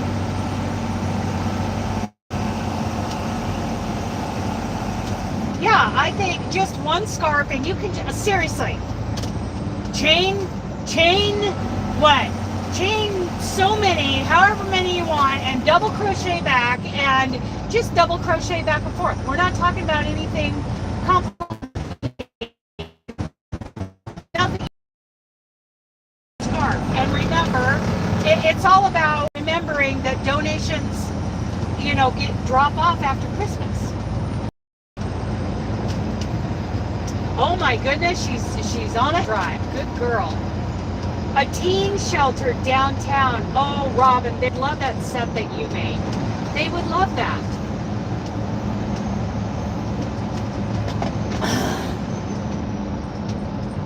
I'm doing mine, and I love this chunky yarn in an off-white creamy color. And I'm just doing, so here's the whole thing. I did a chainless foundation of 14 double crochet. So the first stitch, round 1. Row 1 is 14 double crochet. For the brand new crocheters too. See, that promotes crochet. Absolutely too. People just learning how to crochet. Not only that, for brand new crocheters, but if you gave something like that to, you know, the teenagers at the shelter, you know, it promotes crochet to those kids. Oh, I love everything about all angles of that. So anyway, the first row is 14 double crochet, second row is 14 double crochet, and then the next 2 row is double crochet front post. Well, you do 2 double crochet on the edge, then you do front post, back post until you have 2 stitches left, and you do two double crochet on the end, and then you start over again, 2 rows of double crochet, and then 2 rows of front post, back post. It's easy, but I love the texture that it's showing in that big fat chunky yarn with that big fat hook. So that's all my scarf is going to be. But I am going to show, I am going to do a video of how I'm doing it with that first, doing the waistcoat stitch in the first stitch instead of a turning chain.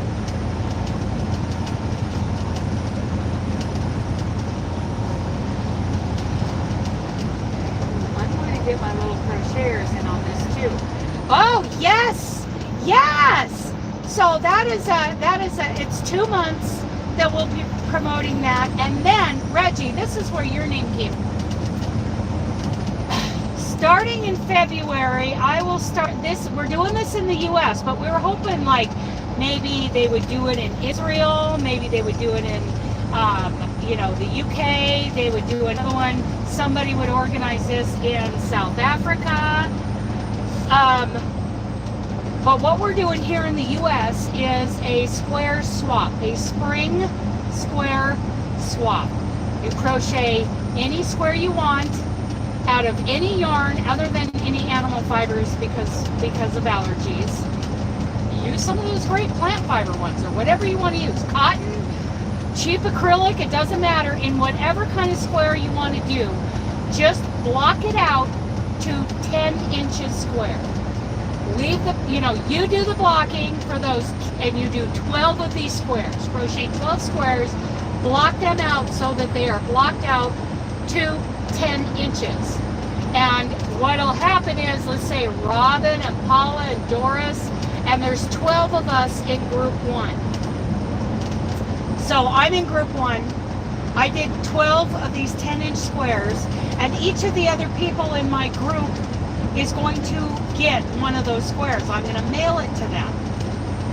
And then they're each going to mail out a square to the other members in that same group. We all end up with not only the one square left of our original 12, but 11 coming in from the other members of the group. Everybody ends up with 12 10-inch squares.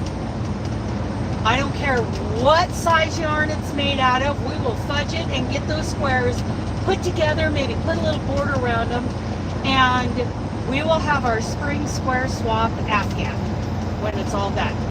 We just did this in a Christmas ornament swap, and it went fabulous. It went so well. So I'm having the Canadians, since we're not including anybody from other countries, I'm having the Canadians email me, and then I will email all of them at one time how we're doing it, and ask if anybody here wants to organize one for Canada. Here's how we're doing it. You do it. I do not see a raised hand. You do it how you want to do it. Somebody there organize it for Canada because of shipping. Maybe you and Segal, and maybe 10 other people who crochet or knit, I guess it doesn't matter, in Israel, that you guys could do one group, 2 groups, depending on how many people you get organized to do your own square swap. I was going to talk to Ursula at OM Granny Square. I know of at least 2 people in South Africa, but I bet in the area that are crocheters or knitters, they would like to do it at the same time. Awesome, Reggie, it's all yours. It is all yours. Go for it. And we're going to start, so here's the dates that we're going with. We're going to start really promoting it and accepting emails from people who want to join in February.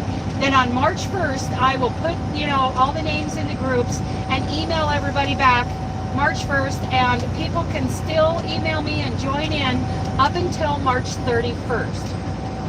Okay, it is so good to see you, Reggie. And then we have to have all the squares mailed out by May 1st. All done. Reggie, it is awesome to see you. Thank you for stopping in. J Hook Crochet, everybody, on Etsy. Check out some of her patterns. I know I own quite a handful of them. Oh, heartburn. Hello. Heartburn. Heartburn. This Texas pecan coffee, though, I don't know who gave me this, but I am sure appreciative. Oh, did somebody have a question? I forgot. I think I might have seen something out of the corner of my eye. Somebody had a question.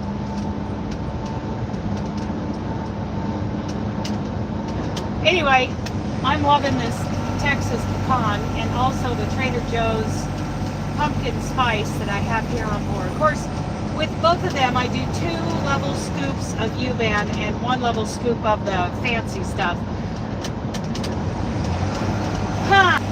Arnold Korshak, what is your question?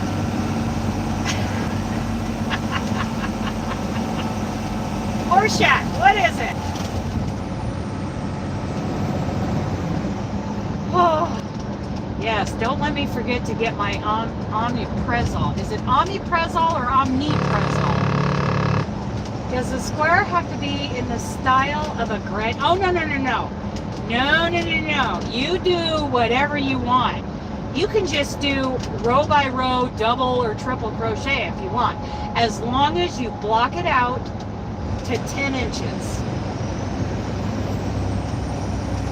So I was saying this yesterday or the day before, somebody asked a question about the blocking. It's like I would crochet it to 9.5, 9 3/4, 9 3/4, just something like that, right under 10 inches. And if that means I got to put a round of slip stitches on it, that's fine. Or a round of single crochets to bring it right to that point, you know, that's great. 9 7/8 inches.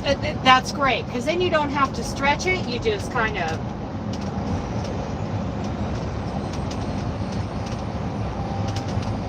Oh, well, thank you. I appreciate that. Now you are less anti-square. No, it doesn't. There is nothing that says it has to be a granny square. It can be any motif you want. So here's something that is useless yet important to me. A granny square is a granny square. It is also a motif. A motif square can be a granny square, but if it's not a granny square, it's a motif.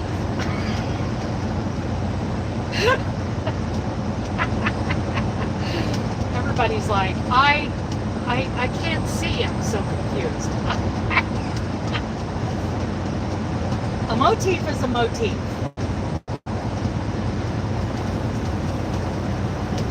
A granny square is a kind of motif.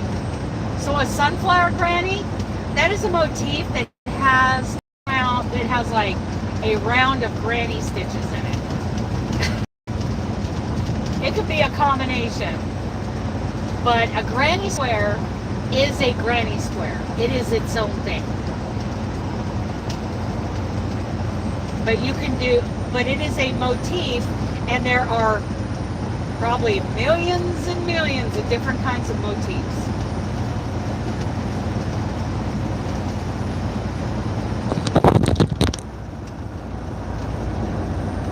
Okay, let's see. I am at, what are we talking? Highway 20? Is that what we're talking about, Doris? Seems, or is it more like further north? Like Albany or Salem? 22? Oh, that's Salem, right? Isn't that Salem? So I am pretty far south of Salem right now. Where are we at? So I just left Ricegill. I'm going to be coming into, what is it, Myrtle Creek? What is this? Albany, Salem, yes. Okay, yeah. We will be waving at Doris, you guys, when we go through there. And I'm going to say it's at least, I'm going to say it's approximately an hour and a half to 2 hours away. Paula is like on it. She has already emailed me, and I'm like, whoa, no emails yet. Only from the Canadians. Emails from the Canadians? Yes. Emails from non-Canadians, not until February, please. Let me not think about it. Between Bend and Salem, technically. Yes, yes, okay. I don't know that I've ever been to Mill City. No, Doris, I was just watching this like 3 or 4 episode documentary series on the disappearing women of Highway 20. So 20 is further south than the 22, correct? I think it is. Yeah, but that was interesting about a serial killer working for ODOT and working along Highway 20, like at the junction. What do we call it? Cresswell Junction. Oh, we're coming up on Cottage Grove. That's where I'm at right now. But Santiam Junction. That's where this guy was from. And he was. Oh, okay. Hang on, you guys. Hang on.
Okay, can you guys hear me now?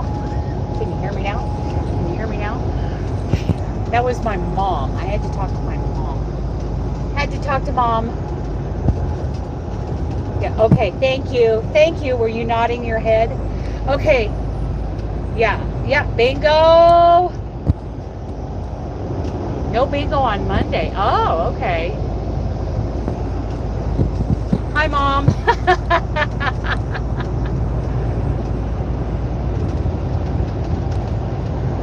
Yes, I was talking to Mom. She saw, see, Mom and I are both, we use the Life 360 app. I can see that she's at home. She can see that I'm driving up through Cottage Grove, headed into Springfield, Eugene. And so she called to see if I was going to spend the night in the driveway tonight. Nope. Nope. What day is today? Is today Tuesday or Wednesday? What is today? Today's Wednesday, right? I don't know. I have no idea.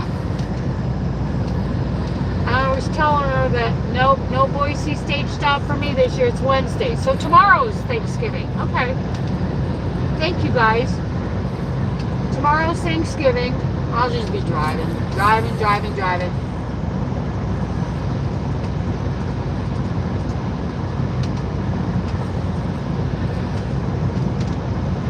I like to go to the stage stop for Thanksgiving, but whatever.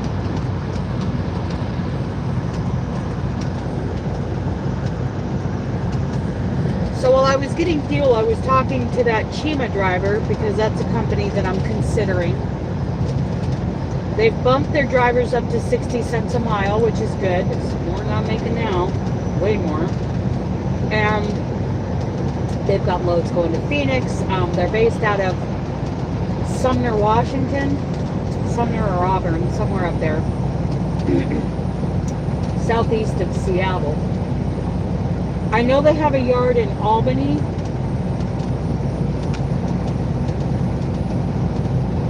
It's something to investigate, but there are a lot of other companies out there. You know what I'd really like to find? Some guy who's got a very small handful of drivers driving his trucks, who all run on their own authority, and he gives them 20% of the load. And I can take loads, and they use a brokerage, and I can take loads to Florida. I can, you know, take loads when I can go out for 2 weeks, I can stay home for 2 weeks. I can go out for 2 months, I can stay home for a couple weeks. You know, I would love to be home more than 7 days, because 7 days is barely enough time to just clean the truck and restock it and get ready to go back out again. So I would love to find that guy who will let me drive into Emmett and get my mail, who will let me drop the trailer in the Portland. Thank you, Doris. That is exactly what I need, is prayers for that. A guy who will let me drop the trailer somewhere around Clackamas, Multnomah County, and let me bobtail to the house to take that time off. I mean, we have a pretty secure property, and I mean, cameras everywhere, property line fencing, cross fenced.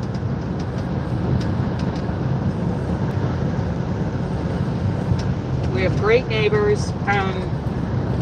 There's 3 of us there, all, you know, living and sleeping in different parts of the property. Aunt Martha in her spot, me in my spot, Mom in the house.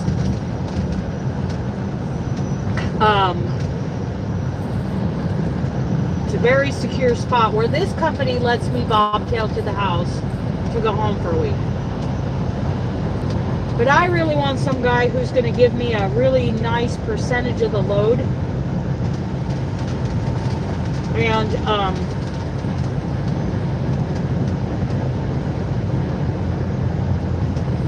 And I can go places like in the south. I can run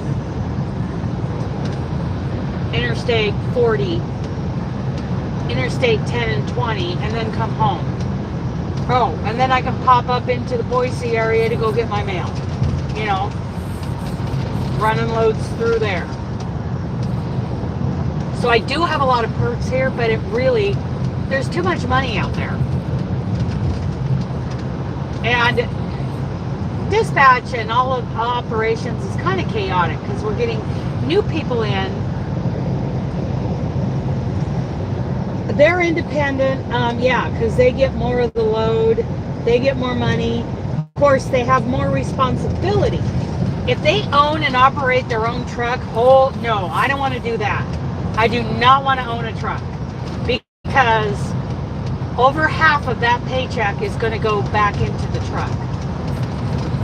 No, thank you.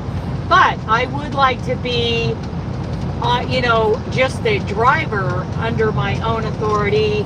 That, you know, that where all they give me, they pay me like a contractor, right?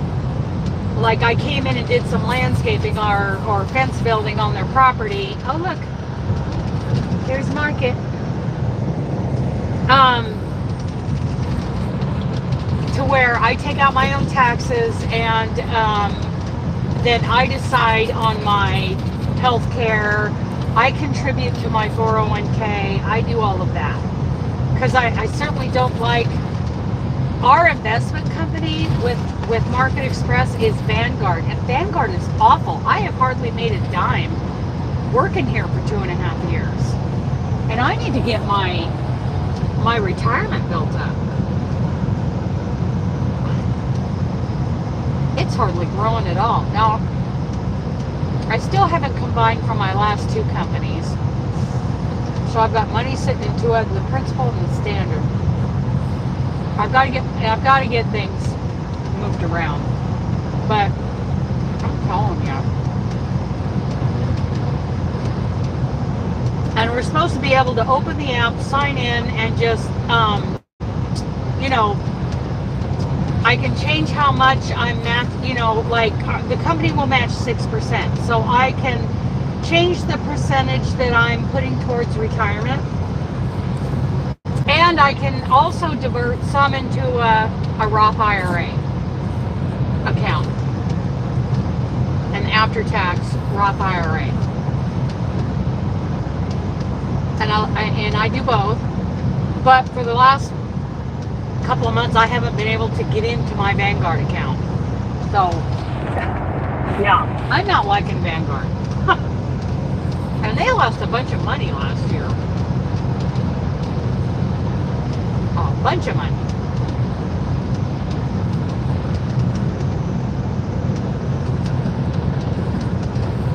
So I want to do something different. But ideally, yeah, I would get like a huge percentage of the load and run somebody else's decent equipment.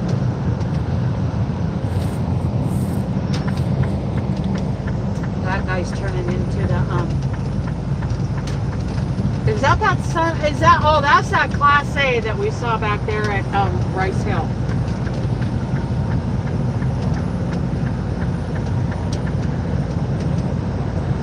I'm going to try to keep going all the way the 131 miles into the yard.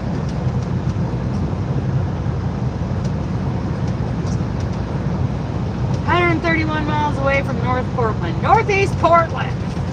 Northwest Portland?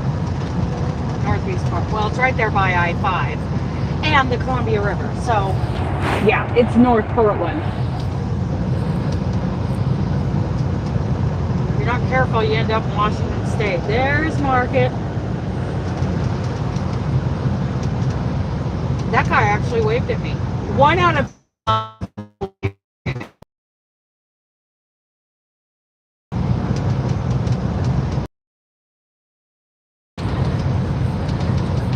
oh, something else I was going to tell you guys.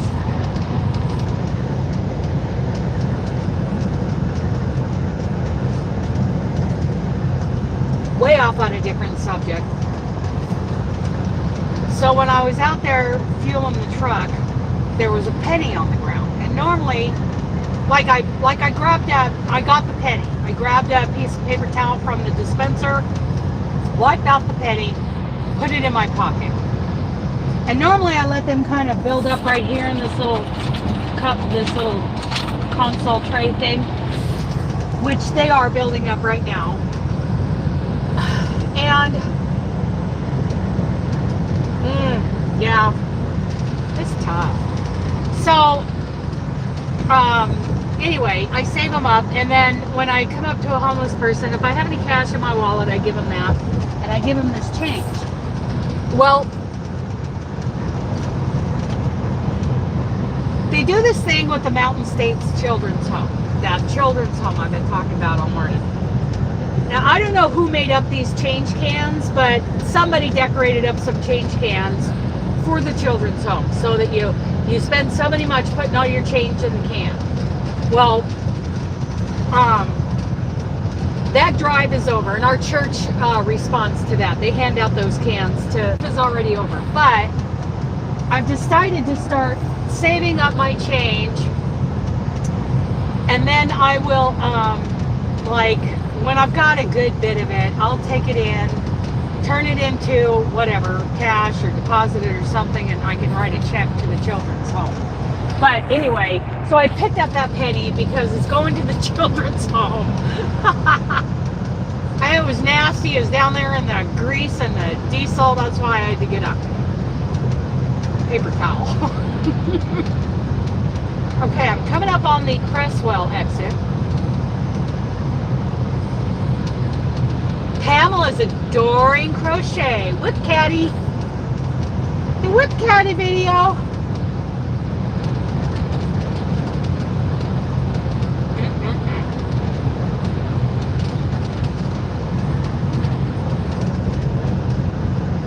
So what am I coming into here? Are we still, I think we're out of Cottage Grove. I'm pretty sure we're coming into the Springfield, Eugene area.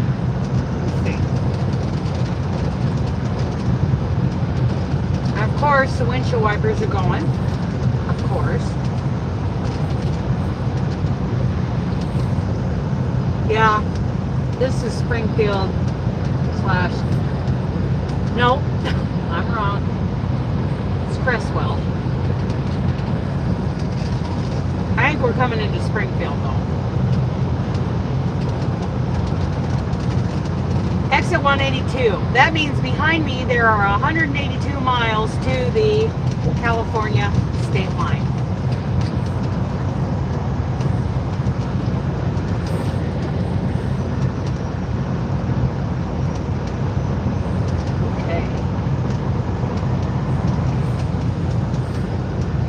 Wow, there's a big RV campground over there to the left.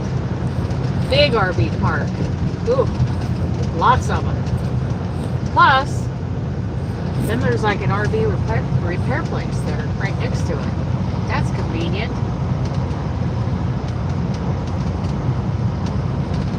And Oregon West RV. That's off to the right. RVs everywhere down here. In fact, if I haven't gone by it, RV Suburbia. That's right. That's right. Airport. And somewhere down here is the Marathon Beaver Coaches kind of, you know, factory. The biggins. Those big diesel pushers. Those monster $200,000, $300,000, $400,000 motorhomes.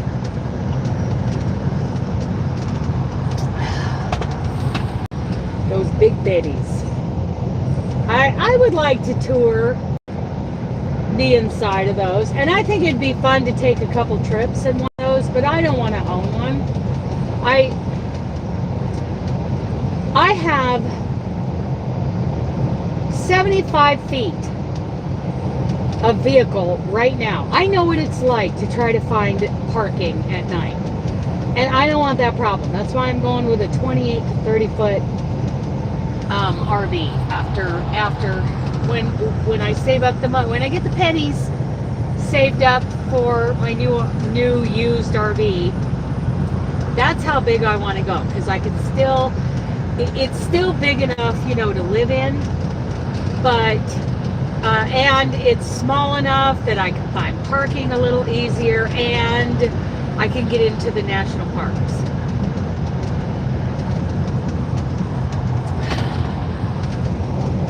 And I'll make sure there's a decent generator on that thing. That great big monster generator in the back of my big Class A will hardly power anything, because it doesn't produce enough power. I can't remember what size it is, but it's not big enough.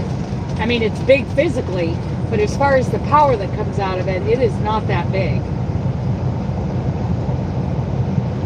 And that old thing, that old janky motorhome of mine, the Yarn Bus it's janky. It is janky. And I need to get some work done to it that I didn't get to this year. But I do love living in it. I do. I mean, it's livable enough. The back heater works. I can plug in a plug-in heater for the front, because the front furnace is shot and has to be replaced. I got the leak taken care of up by the passenger window.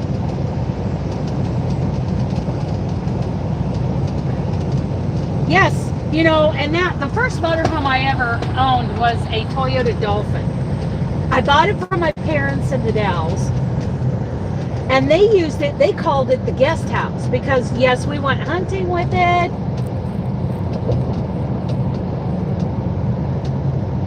Yeah, we went hunting, we did vacations in it, they did vacations in it. I loved that Toyota Dolphin. I believe it was 28 foot.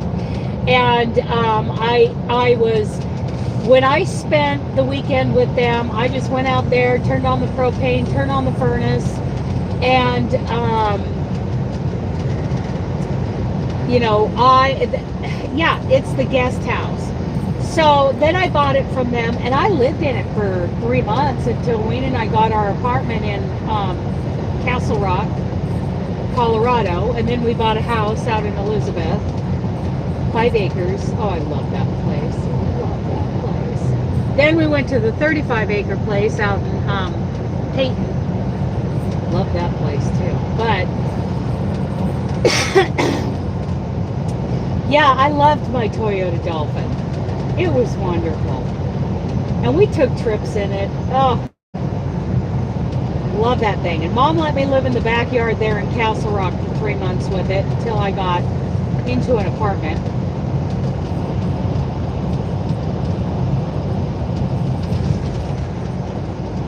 Yeah. And that's basically, my dad and I, you know, we went hunting. And then him and my stepmom, Eddie, would go fishing. They just go camp, park somewhere out in the boonies next to a little creek or a river or a reservoir, and they'd go fishing. They did some traveling in it.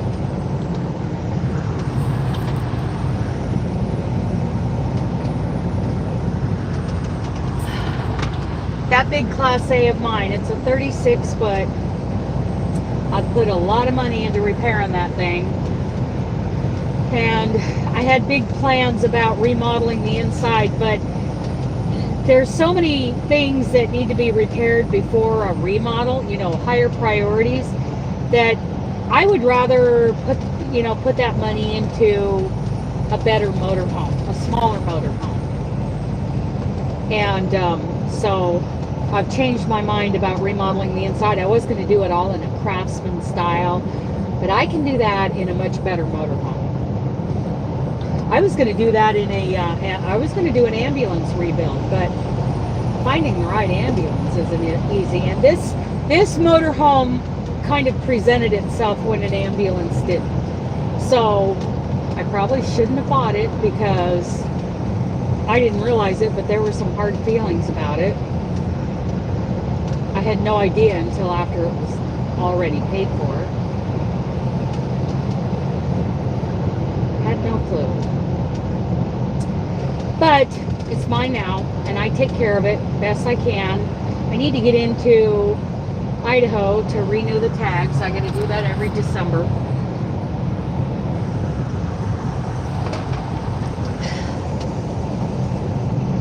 I do love living in it. I'm out there with the big windows, and the horses have figured out that I keep cookies, horse cookies, in the motorhome. So in the mornings when they hear me moving around in there, they come and hang their heads over the panels looking for cookies. That's kind of nice first thing in the morning, to give the boys cookies. Nice. Yeah, I want to make mine a Craftsman style, but I'm not going to put that money into this one.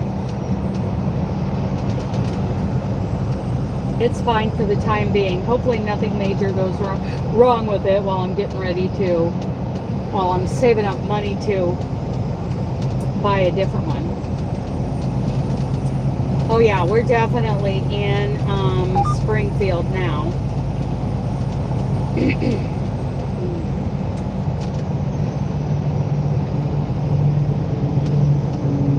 See, there's the 126 going east to Springfield. I take that sometimes to go deliver.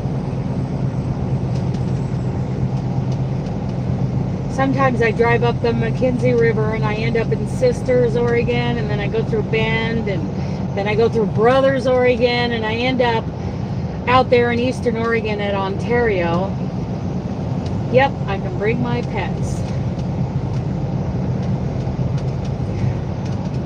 That was part of my dream, and my dream died when Dooley died. So my dream of traveling and, you know, retiring and seeing things with the motorhome, the biggest part of that dream was Dooley. And when he died, I just, that dream kind of died. Jack was too awful around other people and other dogs, so there was no dream there. But maybe someday I'll have a relationship like that with a different dog, and I'll be able to do those trips in a better motorhome.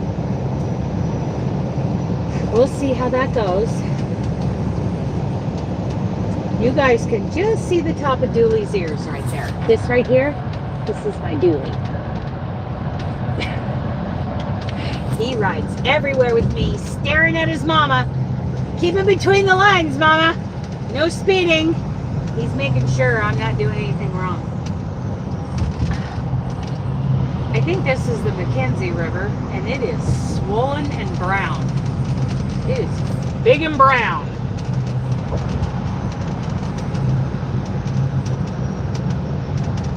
I think that's the Mackenzie. I don't think that's the Willamette. Let's see what this sign says. It says emergency parking only. Okay. Let's see what this sign says. That was the wrong side. Emergency parking only. Okay, well, I don't know what river that is. I think it's the Mackenzie.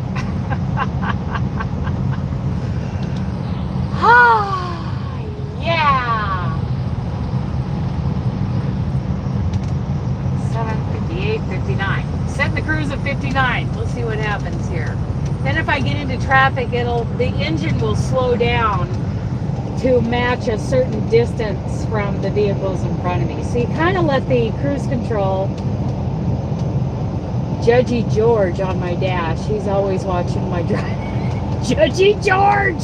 I like that! Judgy George! Oh, that's funny!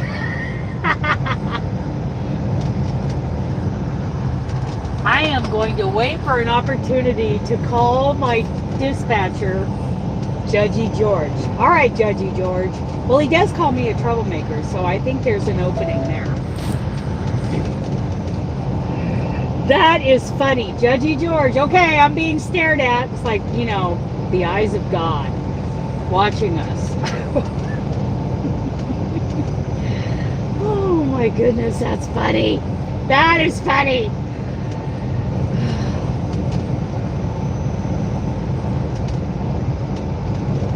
Oh yeah, here we are. Eugene, everybody, in Springfield.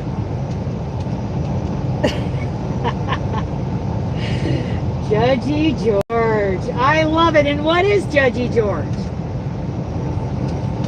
If you said that, I missed it, and I can't go back. Is he like a hula girl, or a bobbly-headed dog, or what is Judgy George? Is he a little amigurumi that sits there? A little stuffy? Crocheted stuffy? Knitted stuffy? Judgy George. I can't wait. I cannot wait. Hi, Carrie. It's Carrie, everybody, from Idaho. I am not going to make it. They are not getting me to the Boise stage stop for Thanksgiving. They have failed me. That's not the reason why, but I am looking for another company now. I want to start someplace else around December 15th.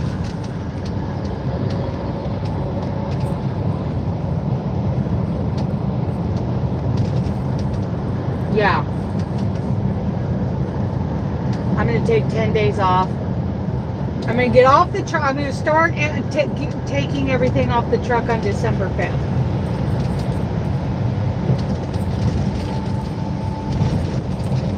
Yeah, they failed me. I mean, last year it was like, don't you worry, Dana, we will make sure you get there. This year it's like, oh, we'll see what we can do. Translation, we don't give a rip where you want to go for Thanksgiving. And it's not my dispatcher, it's others. We have I think I have a new planner for that would handle that. Doesn't give a rip. So I want to be able to get my mail out of Idaho at least once a month, and I want to be able to take home time about every 30 to 45 days, maybe every 60 days in Oregon City with Mom.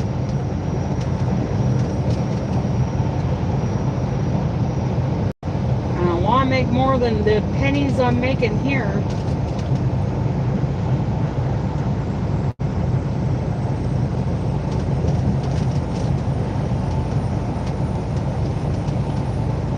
I'm looking for the right situation. Some guy who owns a couple trucks and he pays the drivers to drive them for him. Oh, it's a porcelain figurine. Ow, ow, she hits her head. Oh, oh no. Ow, ow. Yeah. Poor George.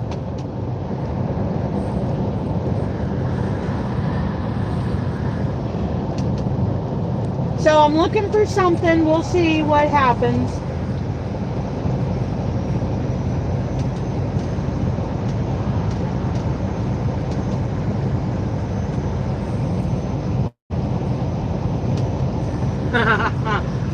That's her figurine called Judgy George. Judges how she drives. I have Dooley looking right at me right here. I'm watching you, Mama.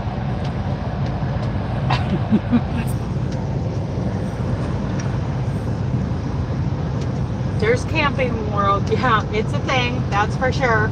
There's Camping World on the left. Did I already miss the marathon coaches, or are they further up here? There's some nice looking motorhomes in there. We got Old Dominion Trucking. Then we have RV Country. and then we have Freightliner. So we got camping trucks. Huh. It's a theme. Oh, and then camping again. Pumps. Oh yeah. There's more RVs over there. There's Kenworth. But where is the Marathon? Oh, I think that's Marathon just past the Kenworth up there on the left. Oh yeah. Those are the big buses. Big old motorhomes. Like I said, I don't want to own one. I wouldn't mind taking a trip in one trip, and then giving the bus back. Yep, Marathon coaches. Right next to Andrus Trucking. So yeah, it goes camping, trucking, and then camping. Marathon coach. There they are. They got some big ones. Woo, those are big babies. And you don't need a generator on those suckers. You just idle the engine. You just idle that baby. You want something to run, you need some power, you just idle the engine. I love it. I used to think I wanted one of those, but it's kind of like when I was young and immature. I thought I was going to grow up and have a custom built 5,000 square foot log home all to myself. And now I'm like, whoo, dodged a bullet there, because, you know, log homes are beautiful, high maintenance, and think about cleaning that thing. Not only do you do normal cleaning, you also have to dust like the tops of those log beams going across the ceiling, because those get loaded with dirt. And on top of that, you have the log maintenance. I don't think so.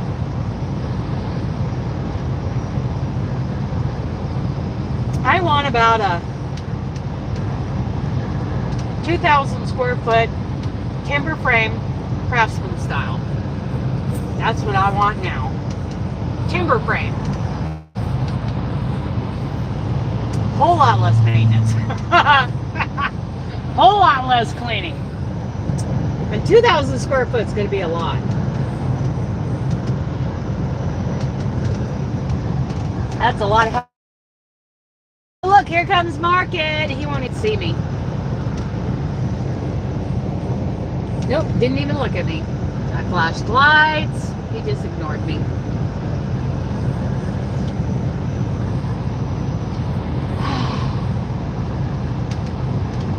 So the plan is, after we all wave at Doris, I'm going to go into the yard, drop this trailer, find an empty, go pick up my loaded, and then head south again to Woodburn. At the very least, I'm going to go shopping at the Woodburn Walmart.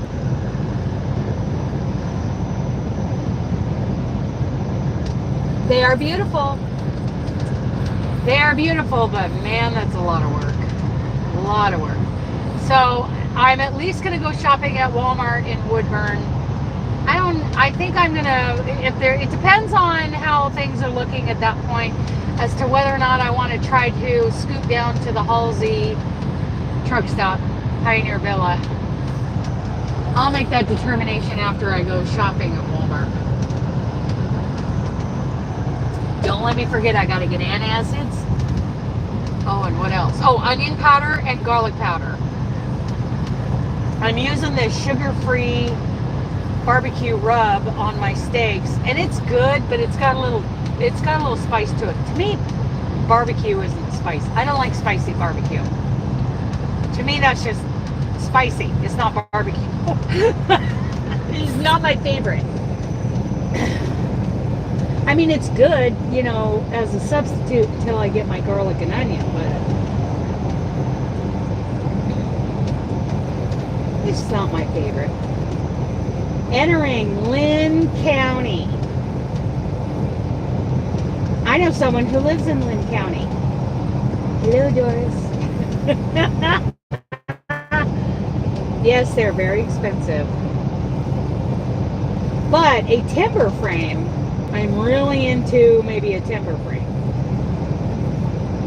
Maybe once a year, getting the tops of those timbers cleaned off. I'll just hire somebody to do that with all my retirement that I'm not getting. Am I going to buy you something at Walmart? I can get you some sailboat fuel. Sailboat fuel. In fact, you can all have all of the sailboat fuel from me that you want for free. My gift. I am blessing you with it. Sailboat fuel. You can have a bite of my steak.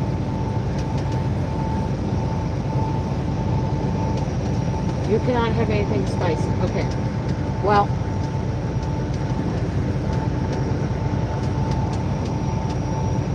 I will share my steak with you guys.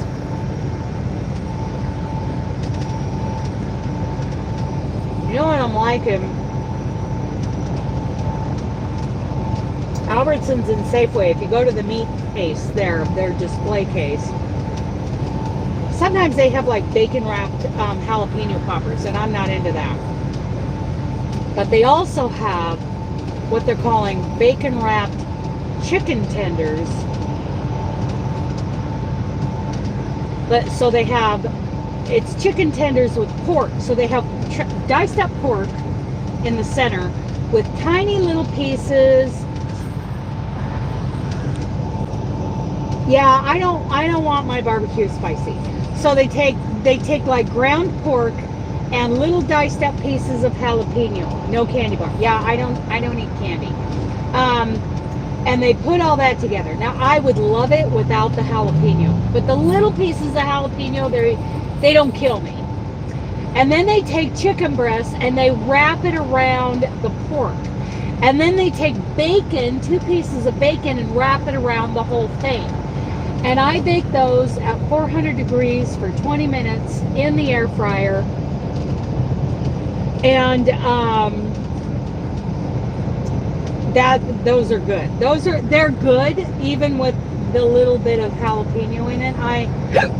But I really would like it without the jalapeno. Now I got the hiccups.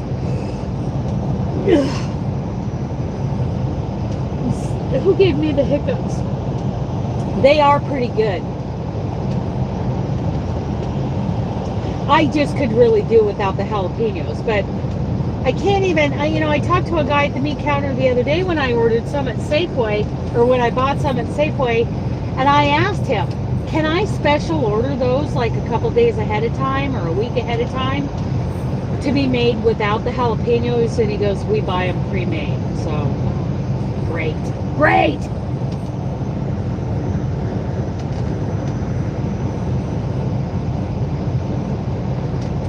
I also like getting out of the case, or sometimes they package them up and put them in the, regular, the open case. They'll take hamburger and they will put in a bunch of spices, some cheddar cheese, and some bacon, and they'll they'll shape those out into patties and put them like 4 in a package, and they'll set those out. I get those too, because I'm not feeding a family. It's just me. So, you know, I can get some of those, and they're convenient to cook here in the truck in my air fryer. Coming up on the Harrisburg Junction City exit, so I can bump up my speed back to 64. I'm paying back down, because going through Eugene, I bump it down to 59 because speed limit's 55. I don't want a ticket. I don't want another ticket. Let's just say that. That's all I'm going to say about that. It is a drizzling gray day. Is it like this up at your place, Doris? Does it look like this? Bye, Joyce. Happy you were here to ride along.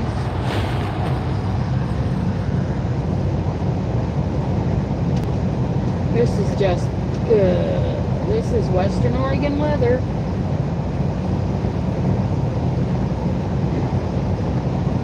Hopefully, when I go over the Siskiyous tomorrow, going into California,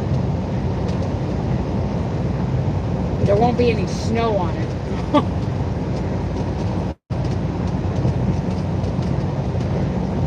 My air fryer is called the Galans, and it is, I got it, my friends picked it up for me at Walmart, and I paid them for it. It was like, I want to say it was like $130 with sales tax. Maybe it was more than that. I don't know. It's like $120 plus sales tax unless you buy it in Oregon. And it's a Walmart thing. It is a microwave, convection oven, air fryer, all in one. And so many people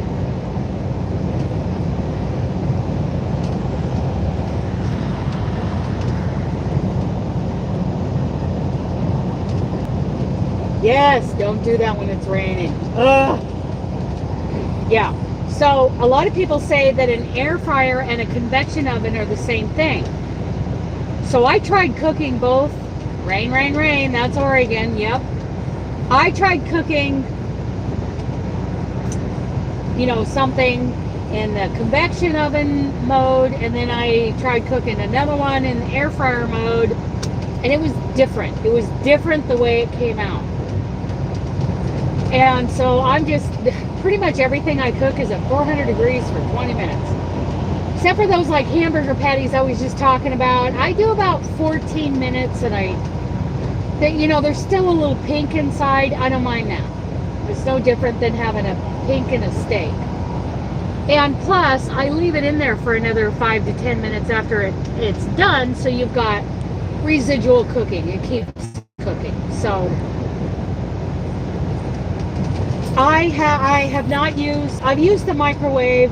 Like, I'll use the microwave to heat up my water to wash my face. I need to get back in the habit of doing that.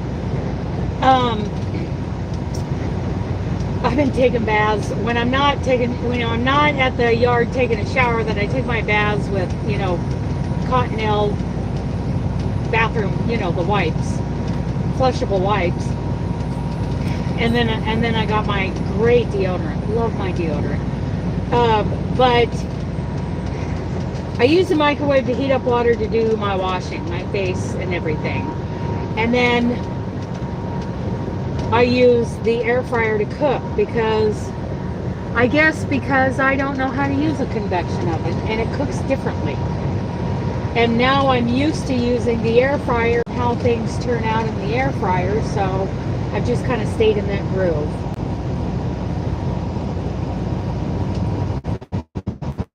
Yeah, I love this thing, and it's a big air fryer. It's the size of a medium-sized microwave, you know, because it fits in the microwave spot that is made in these Freightliners.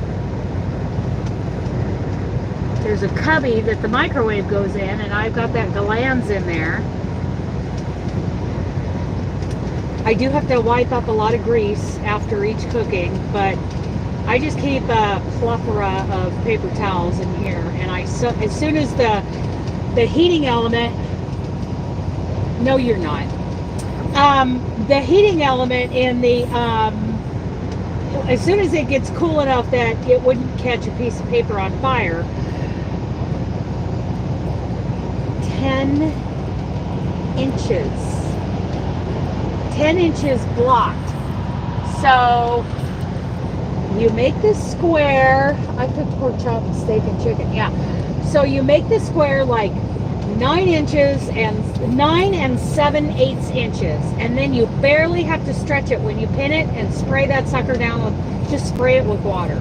Water with the tiniest little fraction of a drop of L.O.C in it.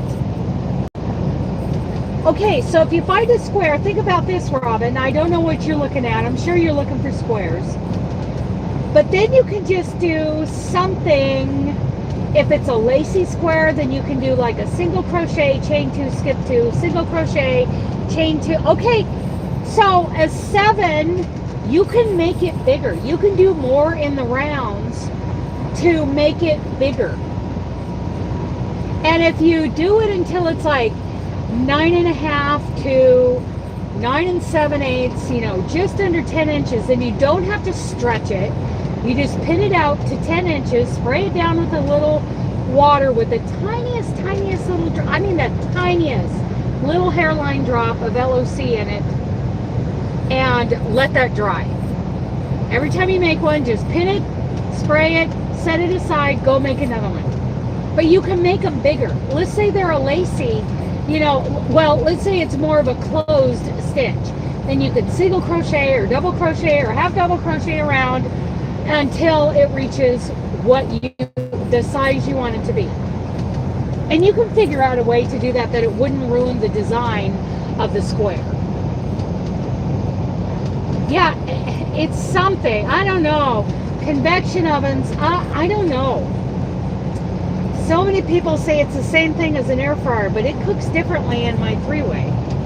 I need to figure out a blocking board. Just a sheet of, take a sheet of cardboard, like the side of a box, and square up, you know, figure out a square, you know, take a pen and a ruler, or, you know, one of those gauge rulers or whatever, and make a 10-inch, just outline out a 10-inch square with a ballpoint pen or a pencil or whatever on that piece of cardboard. That is your blocking board. And make sure the ink on that square that you draw on it, you know, sits for a couple of weeks before you put anything wet on it. Or you can mark the cardboard. Like, take the tip of the pin and you can mark a line with the pin along a ruler for where exactly that 10-inch square is.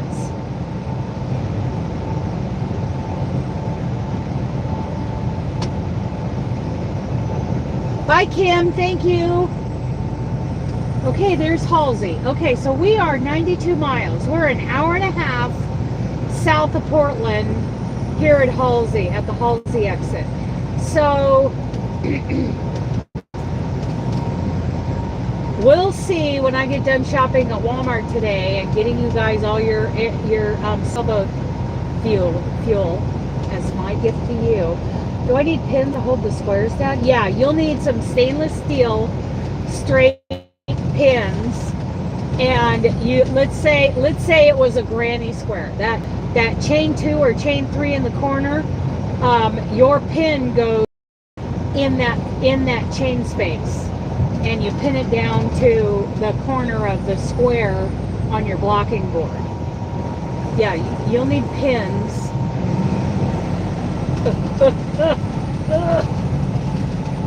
And like I say, just crochet it to right under 10 inches. Maybe I'll do a video on that before we get to that point.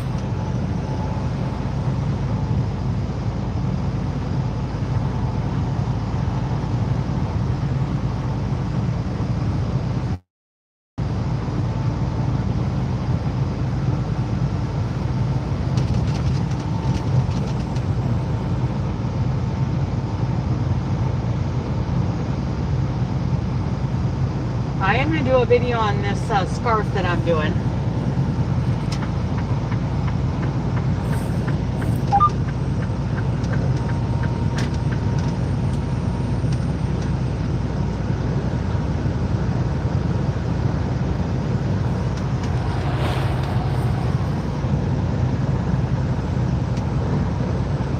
Let's show how I'm doing that. Just show me doing a chainless foundation. Yeah, mine is a microwave convection oven air fryer. It's a 3-in-1. And my friends, the Alvarezes, when they were still driving teams, I mean, they were baking things in their convection oven. It's the same exact thing that I have. Well, some people say that you can't block acrylic. I don't believe that. I block acrylic all the time. They say that you have to have natural fibers to block.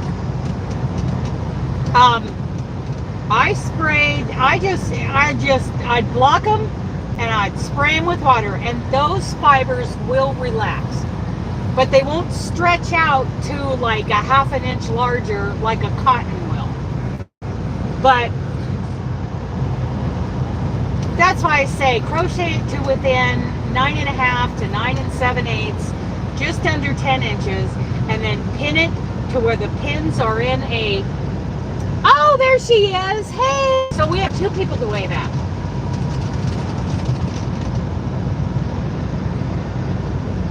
New York all rainy. Yep. That's Mara. She's up there, and she is mindfully crocheted up there in Portland, Oregon.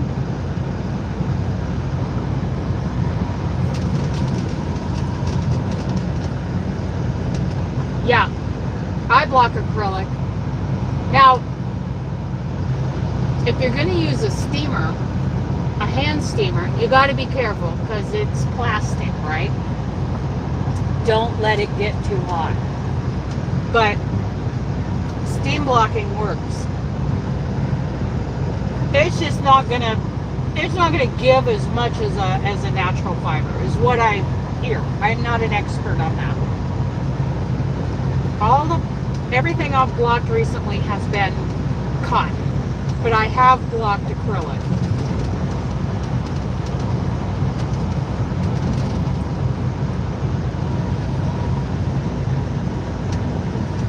Mara's here, everybody.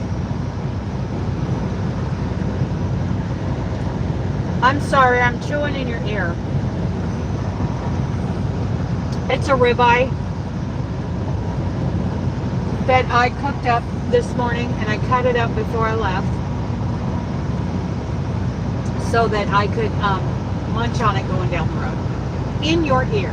Smack, smack, smack. It's pretty dang rude. I'll quit that.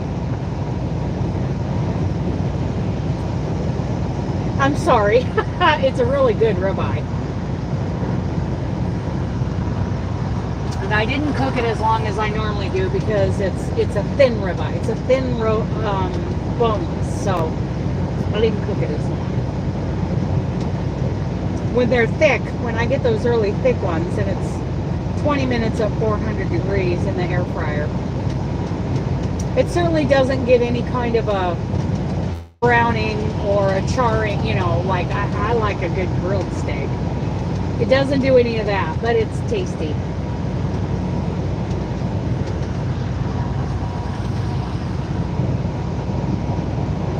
Oh, thank you. I try not to. But I do talk with my mouth full, and that's fun. That's right, Mara. Nightbot likes you. What are we gonna name Nightbot?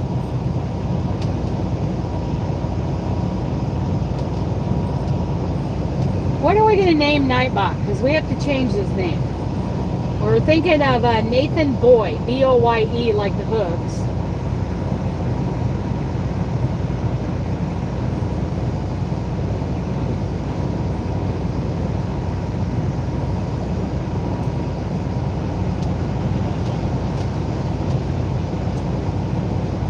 gonna have to come up with a new name for Nightbot.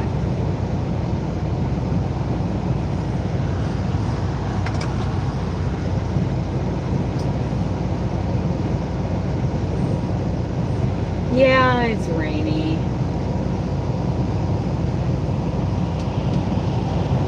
Herc? Is that Herc or Hero? I can't see that far away. Herc or Hero? Give me an O or a Q. Tell me the difference. Nile? Nile? Like Niles? Oh, I like Niles.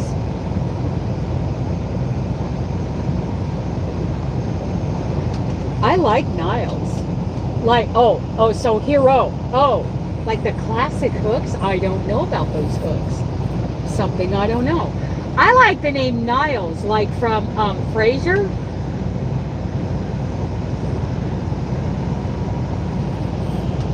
Sweet Pea. We're going. I use Sweet Pea a lot to talk to the mares. To talk to mares, to horses. But I want something masculine. I like Niles. Like Niles, Frasier's brother.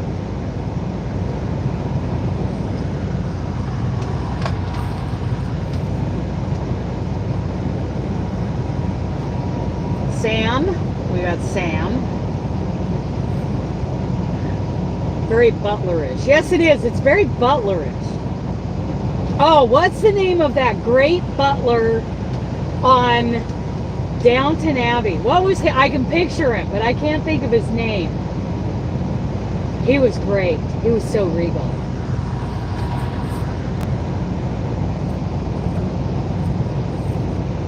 I kind of like Niles. Because we were looking at like Nathan Boyd, but that might be too long. Niles. One syllable. Well, it's kind of two. It's like a syllable and a half. Is there such a thing as a half a syllable? Big handsome boys out there getting their breakfast. Big handsome boys. Ooh, they're big. I like Niles. Mr. Carson. Carson was the butler. Oh, that's right. Carson.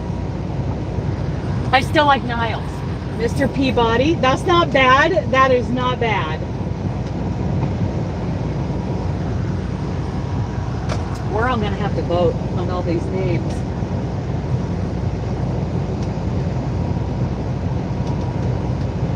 I like Niles. Holy cow, that's a good one. That is a good one, Mara. Rocky. There's one. Mr. Belvedere. Oh, I like that. Jeeves. Ah! It might be. It might be. I like Mr. Belvedere and Jeeves and Niles. Yeah, we might have to do something. I really like Niles. But, well, if I think about it, I'll do a poll.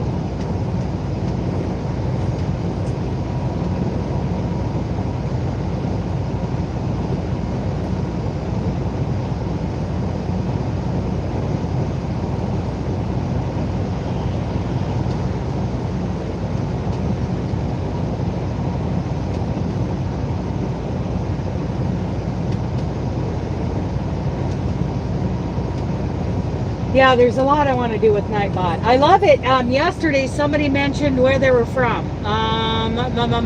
Michigan. I'm headed to our yard, which is a fence with Jubits, just up there off of Vancouver. Lurch. Oh, Lurch. Cousin It. Lurch and Cousin It. Those are good. Lurch would be good. Because it'd be kind of weird if Mr. Belvedere, if he came in and Mr. Belvedere said, "Can I smell your ear?" But if Lurch asked if he could smell your ear,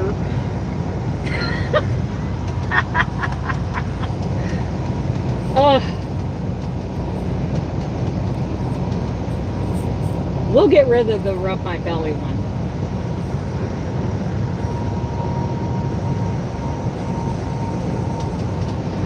Okay, yep, we're coming in. So I'm coming into Albany. Albany is 5 miles away.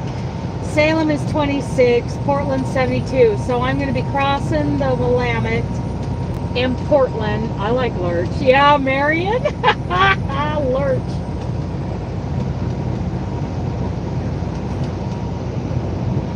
Mr. Lurch.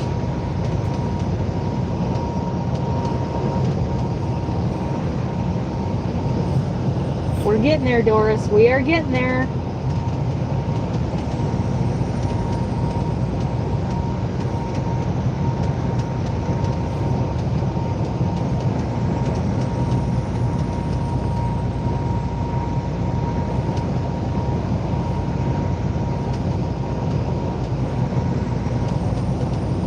You guys have been with me for like 3 hours now. Woo! That's a long time to listen to me rattle on. That's a whole lot of Dana right there. Okay. I think, okay, I'm doing 64. That guy's doing 64 or 63. I'm not in that big of a hurry. Be patient, Dana. Breathe. Woosah. I don't need to go flying by him. Let him go. Let him. So what that does when I've got the cruise control set, I can see that he's doing 64 right now, but that slows my truck down. I've been slowed down on the cruise control. It has slowed me down to 62 because of his distance in front of me. So the truck has slowed me down. I have not superseded it by smashing down the accelerator, staying off of it. I'm letting the truck manage the speed. I'm letting it do it. So I'm doing 62 now, even though, 63, even though my cruise is set at 64. Because it's keeping me 300, so we're at 361 feet behind him. He's doing 64. So when he gets to a certain distance, I'm wondering what the distance is. We're at 367 and holding. Okay, we're at 367 feet behind this guy, and now I'm back up to 64 miles an hour. Oh, but he's slowing down. He just slowed down to 63. He may not be using his cruise. I don't know. So I'm just paying attention and letting the truck manage the speed. What is this up here? This is Highway 20, Albany, Lebanon. That's not your exit though, is it, Doris? We go a little further north for the 22, correct? Am I correct in that? This is exit 234. 233, well, 233 and then 234. Let's see. Yeah, a little farther. Yeah. Yes, my truck is governed at 70 miles an hour. So I can set the cruise at 70 and run across Wyoming, New Mexico, Arizona. I can't do that in California, Oregon, or Washington because they do a split speed limit, which is super dangerous. It's just dangerous. Or in Idaho, I can set it at 70. Okay, so there's Sandy M Highway. That's that document. That's the highway. That's the one where that serial killer who worked for Department of ODOT, that's where he did all his killing. All his killing. He even killed his own stepdaughter. And then he died in prison. 289 for you. I'll try to keep that in mind. So 50 miles up-ish. Oh, what was his name? I don't know. There's a documentary on Amazon Prime called The Missing Women of Highway 20. And that was Highway 20 that we just went by there in Albany. Because he was working for ODOT, the Oregon Department of Transportation, and he was killing women up and down the highway for decades. Decades, this guy was killing. He finally went to prison for one of them. They finally got enough evidence for one of those killings. But There have been remains and found on some women, and then on some women all they found along there was their clothing. Not watching that, too close to home. Yeah. Well, he's gone now. He died in prison. But still, makes you think how close we come to these people without even knowing it. John Arthur Ackroyd. That's right. That's him. Ackroyd. That is him. And the prosecutors were so disappointed that he died in prison. I don't know, he had a heart attack or something. And they weren't able to, right? Yeah. They weren't able to get enough evidence to charge him for any of the other murders. Especially his little stepdaughter. That poor girl. Oh.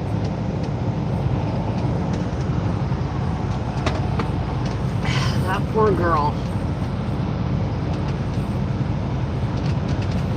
Yes, he was a creeper. He was creepy. And you know what? I think her mother's culpable. Because there was physical abuse going on. Like violent physical abuse going on to both those kids. Both of her kids by her new husband, Ackroyd. And then he turned around and he did that one day when that girl got home from school and nobody else was home. Ugh. Yeah. And then there was the guy who was killing all the Portland prostitutes. And me and Mom and my brother Jeff, we lived out on Highway 213, south of Oregon City. Corner of 213 and Leland Road. We had a big, wide, old farmhouse there on 4.5 acres. And this guy would kill a prostitute there at Ridgeway. Ridgeway was his name, I think. No, Ridgeway was the Green River. What was the name of the guy who was killing the women in Portland and cutting off their feet and then driving south on Highway 213 to go out up past Molalla up into the hills of Dickey Prairie, and he was dumping their bodies up there? What was that guy? I forget that guy's name. I think Ridgeway was the Green River Killer up in Seattle. But, oh my goodness. And he was driving right past our house. And we were so creeped out by that, you know, when he got caught.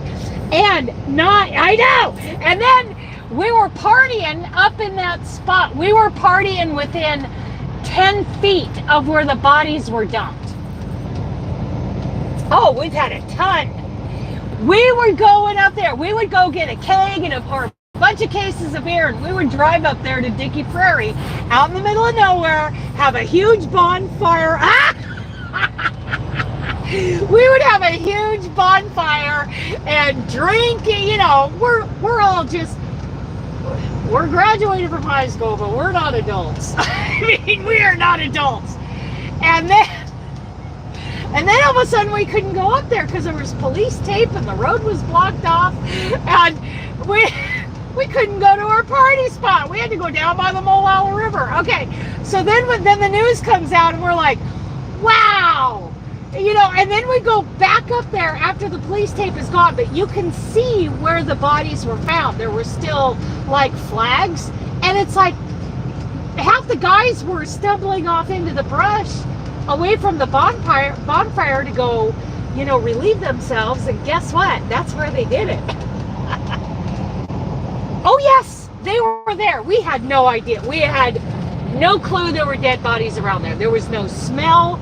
We didn't notice any smell. Of course, we were 3 sheets to the wind, but yeah, there was no indication. But some hunter and his son or nephew, I think, stumbled on the bodies that fall, and the police were called, and we got, moral of the story is we got kicked out of our party spot. So, those poor women. Oh my goodness. Yes! We're talking, so I don't know how many miles it is from Oregon City to Molalla. I think it's like 15, 20 miles. So you got to figure you're another 10 miles up. We were probably 20 to 25 miles away where we lived. It was about 20 to 25 miles away from where we lived to where that party spot was. And that guy was driving right by us every time he did it. Okay, I'm thinking this is going to be a really bad guess. Late 80s, early 90s. Late 80s, early 90s. And he was cutting, he had a foot thing, so he was cutting their feet off. He was cutting off their feet. He was picking them up downtown Portland.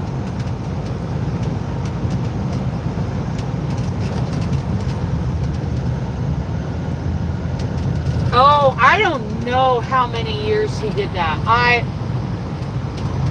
read a couple articles on him. I think he's still alive. I don't think they ever executed him. He might still be alive. But I read those articles because I looked it up probably 2 or 3 years ago. I looked it up. And the last I read was that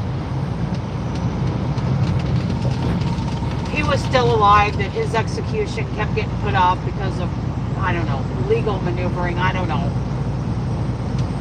I don't know how many years he was doing that, because yeah, we did not smell dead bodies. And you would think with as many women were up there, we should have been smelling dead bodies, but it was,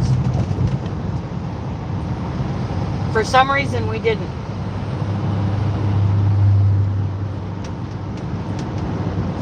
I mean, we didn't get drunk until we got there. And I don't think we would be that oblivious. I mean, the smell of death is pretty, it's identifiable. So I don't know. And the the hunters that fall didn't smell anything. They stumbled onto a body, or what was left of it. Oh yeah, we all went back. Oh yeah, that's our party spot. I mean, the guy's in prison, right? So they arrested him. So, and besides, he is not going to dump a body when the young adults are up there with a bonfire. There's 20 at any given time. There's anywhere from 10 to 40 of us up there partying. He's not going to dump it while we're up there. So, yeah. Plus, he was gone.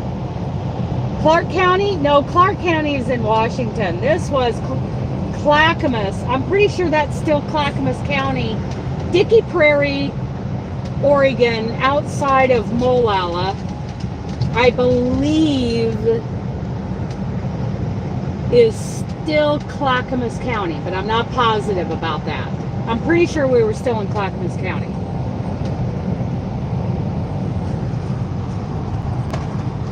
Now you guys are looking it up.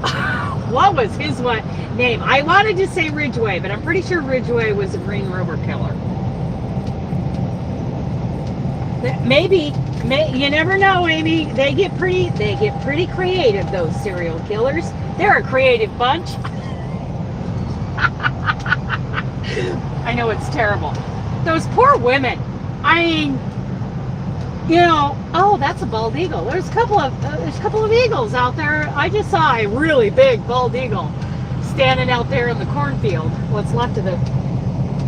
Okay, well, I'm looking at a bald eagle, or I was. He was huge.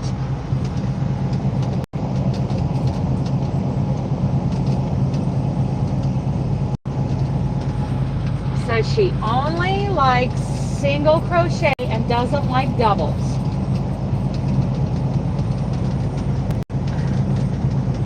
Well,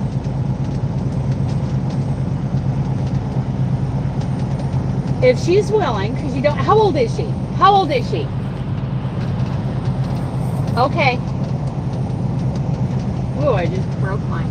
How old is she? I mean, obviously she's old enough to hold a hook and yarn, and she is crocheting, right? She's 8. If she's willing,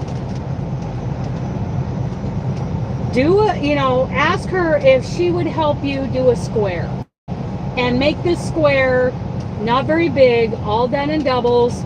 And I personally, because of my training through the ACA, I would get a 5-weight chunky and an 8mm hook. Like I'm using, that's what I use for my beginner lessons. Big fat yarn, big fat acrylic yarn, and big fat 8mm hook. And have her do some chains. Ask her if she would make the scarf challenge scarf, and just have her do rows of double crochet. And then, Stephanie, ask her if she would do a double crochet scarf. I say, because double crochet, and then when she goes back to her single crochet, she'll be so happy with it. And she has the muscle memory for a double crochet, and then let her be. But if she doesn't want to do it, I absolutely would not say, really pressure her to do it.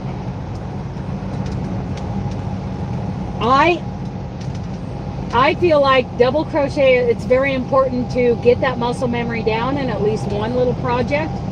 She can do one little, scarf, and it doesn't have to be very big, just big enough to put around your neck and kind of tie it. And do it all in double crochet back and forth. And if she's willing to do that, to give it away to somebody else, then absolutely let her choose what stitch she wants to do. But if she really doesn't want to do it, no, don't make her do it. She'll change her mind later on. But I think it's really excellent muscle memory. And I didn't think so in the, before I did that crochet instructor training course. Ooh, that car is smoking. That car is smoking. I'm gonna stay in this lane until I get past him. He's overheating. Holy cow, don't stand so close to your car, dude. It's crazy. Crazy! Anyway, I would ask her if she'd be willing to do a scarf and double crochet because it'll go faster. I would explain that it'll go faster. And then she has that muscle memory, and then, I wouldn't bother about it again. If she really doesn't want to, just no problem. I love that your daughter is crocheting at 8 years old. I love it. And nothing should happen to discourage her.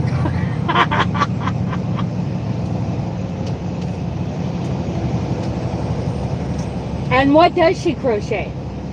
What is she making with all these single crochets? I would think amigurumi isn't in the game yet, but I could be wrong. It's Molala Forest Killer. That's right.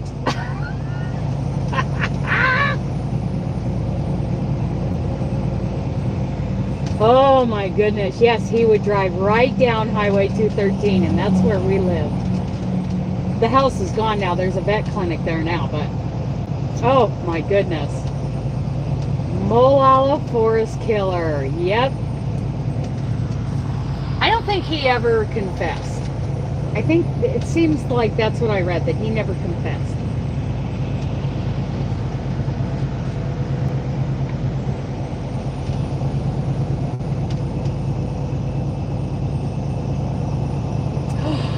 That is awesome. A kitty blanket and a Nana washcloth. I love that. She's a generous little crocheter, that's for sure. But if she says that she wants to do a double crochet scarf, I seriously would get her a 5 chunky and an 8mm hook to do it.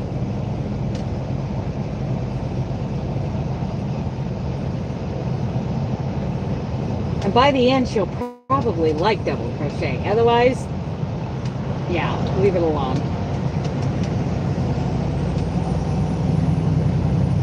But it doesn't hurt to ask her. I bet you would love to do something for the homeless, or for, maybe you have a clothes closet at church, like a clothes pantry or something like that at church, or there's some organization close by that would like a scarf. she would be awesome.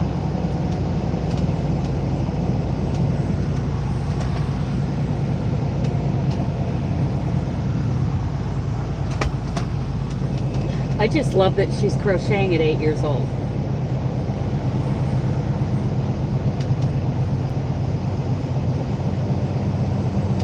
She might, the second you say, well, if you if you do it in double crochet, it'll go faster. She'll go, oh, never mind, I don't want to do it. Okie dokie. Mole Aloe Forest Killer. Oh my goodness. Here it is. Here it is. Here's our exit coming up. Not my exit. Not my exit. I don't think I've ever gone across the 22. I'm sure that I've never gone across. At least I can't remember ever across. Oh, beginner kits. So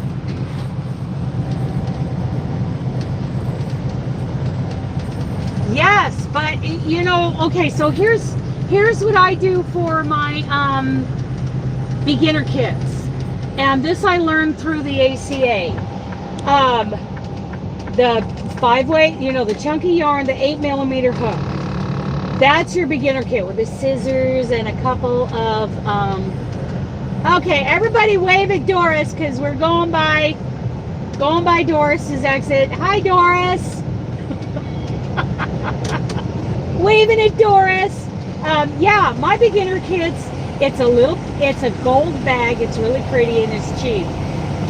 One skein of chunky yarn, and these 8mm hooks that I got from, yay, everybody wave at Doris. Yay. So, I got the Yarnology from Hobby Lobby, and they were $2.99 a piece, and they've got a good size grip on them. And the chunky 5-weight, I love this chunky. You might get something, I don't know how expensive the chunky is, but yeah, I think it's great that you're giving them beginner kits. Cheap 8mm hook. Cheap. And in Oregon, we don't have sales tax. That's a great thing.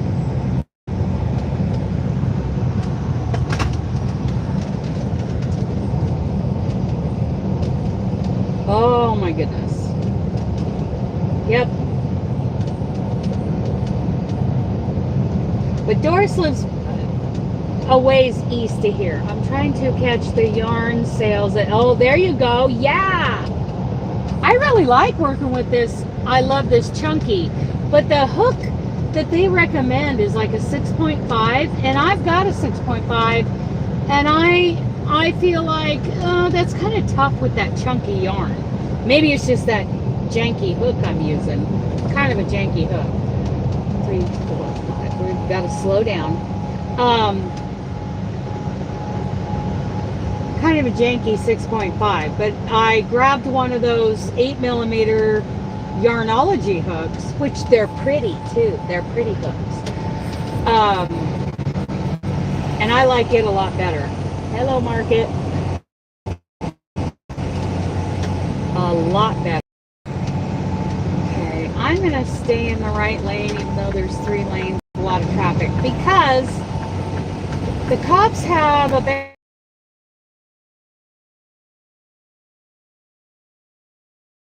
to drive in that center lane in traffic because it's the lane. The further north I get, the more rain there is, the heavier the rain is.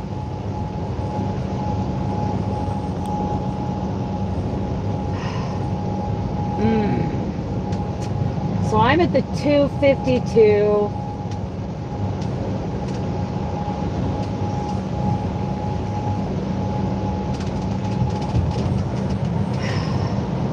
Salem, Oregon.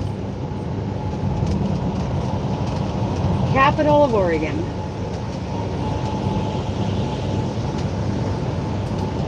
So, Paul, yeah, Sherry, I discovered, I love this chunky I got Oh yeah. And I'm using I Love This Chunky and that 8mm hook to do the scarf that I'm working on. I just think it's easier with an 8mm.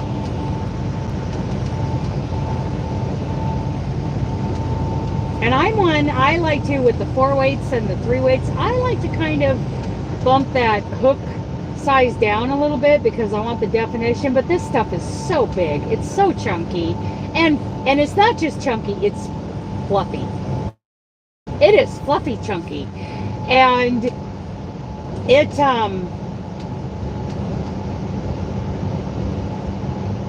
it's just easier, I think, with the 8mm hook,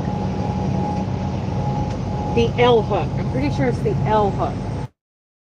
Okay.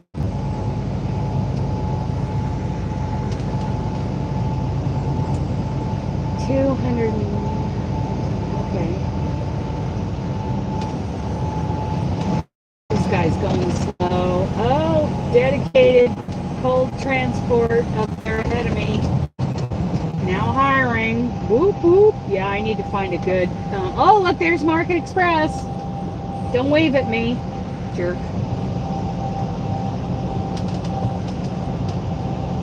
Yeah, and I use, and what I have in my beginner kits, my lesson 1 kits, is that I Love This Chunky and that L hook from the Yarnology hook, because they were only, I don't know if they were on sale or what it was, but they were only $2.99 or $2.49 or $2.99. They were less than $3 a piece, and with no sales tax here in Oregon, that was a pretty good deal, I thought, for a decent hook.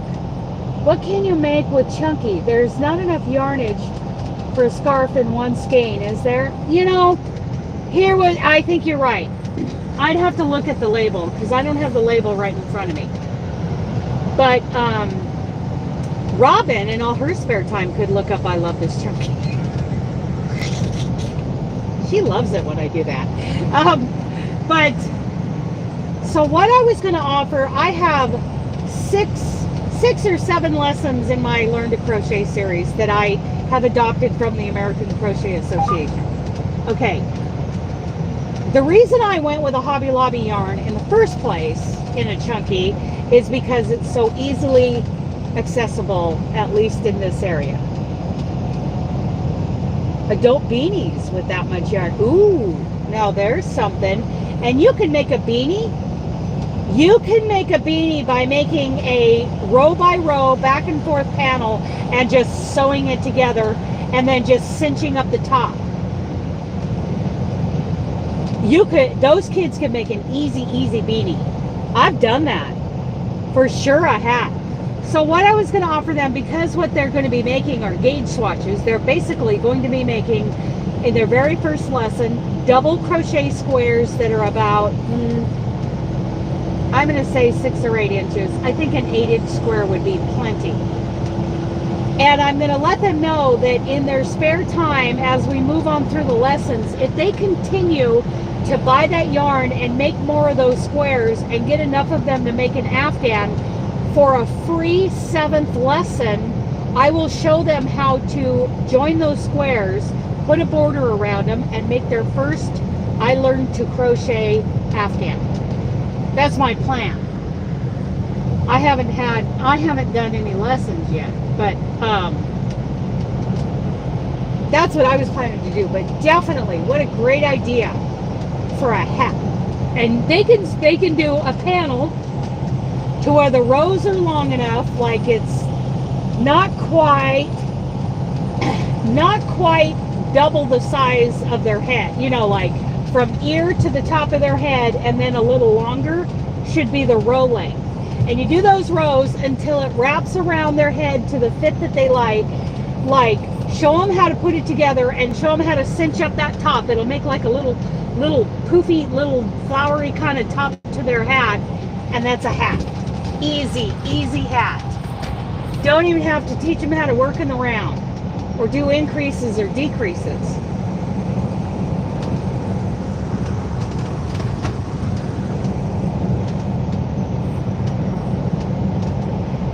Those are cute hats. You can even crochet a chain, you know, where you tie the top of the hat together. we're talking about 8-year-olds, Sherry. We're talking about little kids. And it doesn't take long to do that. You know, you can do it in single crochet, double crochet, whatever you want. And then they can tie a piece of yarn around the top to close it off. And if they want to, they can make a chain and tie it, you know, around that part of the hat, and they can, you know, tie it into a bow. If they want, they can have like little dangly pieces hanging off of that. I've made those hats, and I've made them. I also learned how to make hats like that in back loop only, and that makes it really accordion, stretchy single crochets. I think that's a great idea. And that yarn is so chunky and thick enough that, you know, they will be. You can even make them long enough, you know, to fold up the brim, and really simple for kids. Super simple. And that'd be chunky and warm in these, I mean, we're in a cold part of Oregon here. We're in a cold, wet, rainy part of Oregon here. Yes, I think hats are awesome. If they're ready for increases and decreases, then definitely. Teach them how to do top down, and then you can teach them how to do bottom up with the you know, the brim part. You start with the brim part and join it, and then work up on the hat. Depends on where they're at in their crochet.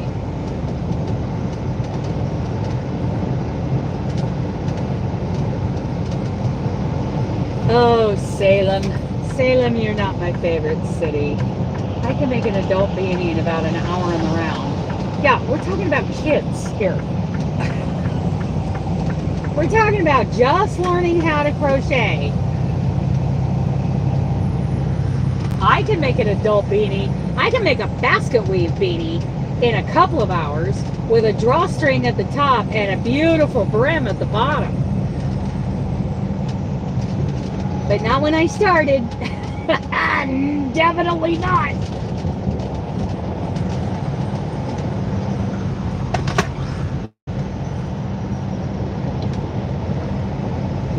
That chunky yarn is really nice to use,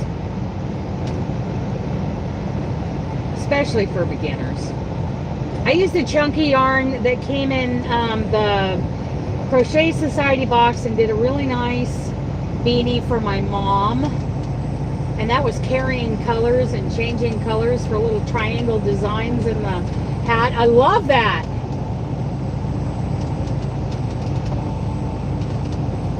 Absolutely. Absolutely. Because let me tell you, I did do some teaching, and I had my lessons plan set out before I got certified with the ACA as an instructor. And I firmly believe that what they're teaching for beginners, especially children, is best done with simple. Even, you know, I used to do single crochet first. I've got a whole crochet skills development course on, I love I love going from bottom to top. But anyway, the lesson one, even especially for kids, 8mm hook, big fat chunky yarn. And what we're teaching them, first of all, is to chain so many, and then come back and double crochet and just do rows of double crochet, and they make basically a swatch. And you can make them 6 inches, you can make them 8 inches square, whatever. And then we go on to the second lesson and the third lesson, and we get into going into rounds, and there's 6 of those lessons. And I can, I'll have to look at what my lessons 2 and 3 look like. But if they, you know, occasionally they can, you know, maybe for their, you know, for a special occasion or whatever, ooh, even a small cow, yes. For, you know, they can earn allowance or whatever they do to earn enough money to go buy another skein of that. Let's just say, for instance, you're using the I Love This Chunky from Hobby Lobby, and you And they can go in, let's say somehow they got their $3 or $4 or whatever it is for the skein. They can go in and choose another skein of, I love this chunky. They can even do it in different colors. You can make a bunch in all different colors. And then at the end, you can show them how to put those squares together and put a border around it. All fun. And it's so great for muscle memory.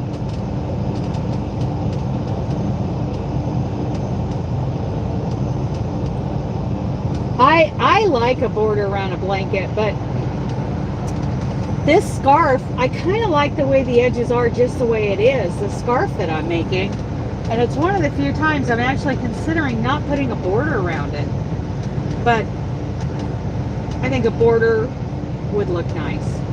But it kind of looks good the way it is. We'll see. I think a border might go along with the texture that I put in the body of the scarf. So we'll see. Look at me running down the middle lane, daring the cops to give me a bad time. Yay! Doris, I'll give you more information on what Selena recommends for children. Trying to think. She does recommend double crochet first as the first stitch. And now that I've gotten into that, because like I said, I used to do single, half double, and then double. The more that I got into that, the more I realized she was right about the double crochet in developing that muscle memory, even for kids. Ooh, that's a good idea, Sherry. That is a great idea.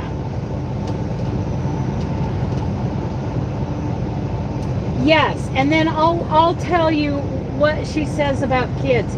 No more, I think she said no more than 30 minutes per session. Oh, I know what she said about kids. In teaching kids, they are ready when they can sit still and pay attention for 30 minutes straight. If they aren't to that point yet, then it probably is too early to teach them to crochet. That's what she said about kids. Okay. And all kids, like if you were an instructor, all kids have to have an adult present. Two of you listening to the instructions, so that when that kid goes home, the kid isn't lost. And the adult can say, hey, do you want to practice your crochet, or do you want to do something? They can at least bring it up, and maybe the kid's interested still, and maybe they're not. 30 minutes, but I would not go more than 30 minutes. Yeah, that's what she said about kids. So yeah, kids can learn at, I've heard of kids learning at 4 years old how to crochet. I think, how old was I? 6th grade. It was like a month before I went back home to start the 6th grade. I don't know how old that is. But it didn't click. Yeah. And also, here's the thing. If our kids are staring at a phone or a tablet many hours a day, their attention span is going to be shortened. One of the symptoms of too much screen time is that their attention span is short. So, I don't know how you regulate that, how that goes in your house. Everybody handles that differently. So, but one of those symptoms is a short attention span. Just look at Robin. She's got the attention span of a gnat. Just squirrel. I'm so happy you're here, Robin. Who else would I pick on? I haven't seen Stephanie in an hour.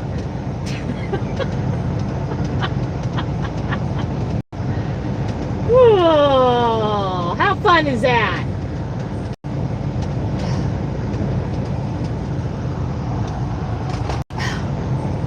She's like, did you say something? That's her attention span. 4 or 5. There we go. A baby gnat. That's right.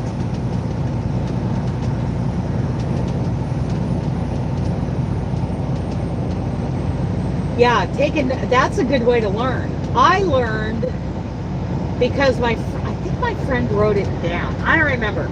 But I remember looking at a pattern. I'm like, okay, that says double crochet. That means single. I mean, I was looking at the abbreviations. I'm like, well, it's kind of easy to figure out that that's a chain, that's a double crochet, that's a single crochet. And I just started working through them. And I stumbled and fumbled a lot, but I finally got there. And then, of course, I joined the ACA and learned actually how patterns are supposed to be written.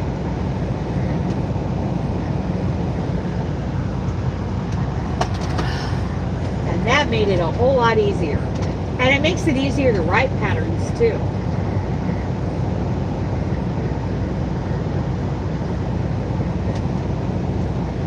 What is that? That's a Tahoe. Those are very popular right now. I sure like that half-ton Silverado diesel pickup I saw the other day. The day before yesterday. That was a nice pickup. It was two-wheel drive though, and I'm a four-wheel drive person. I feel like I get myself into situations.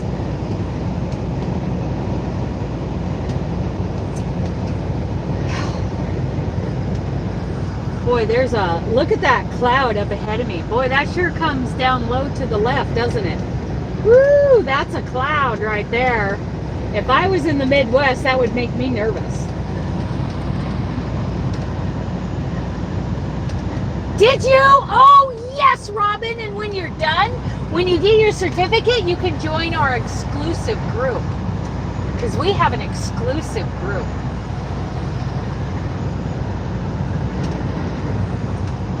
For the ACA instructors. Oh, I'm so happy you did that. Boy, that cloud, that would make me very suspicious if I was running in Colorado or anywhere east of there. That cloud makes me go, Sure is dropping down over there on the left, isn't it? Woo, that's interesting. I've been watching too many Daniel Shaw storm chasing videos. I like Daniel Shaw. He's an Aussie.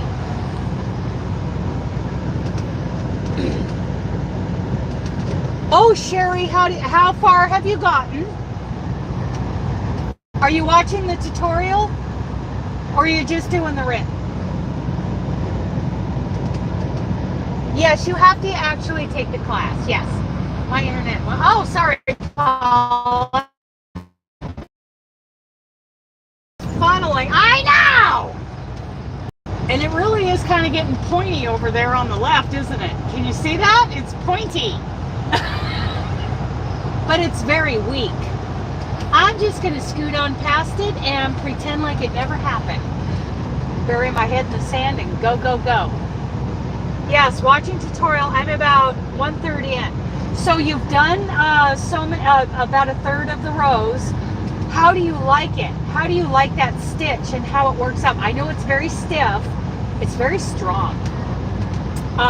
Jo from Joe's Webs, when she started doing it, thought that stitch would make a really nice strap for a bag because it is very strong, especially in that cotton.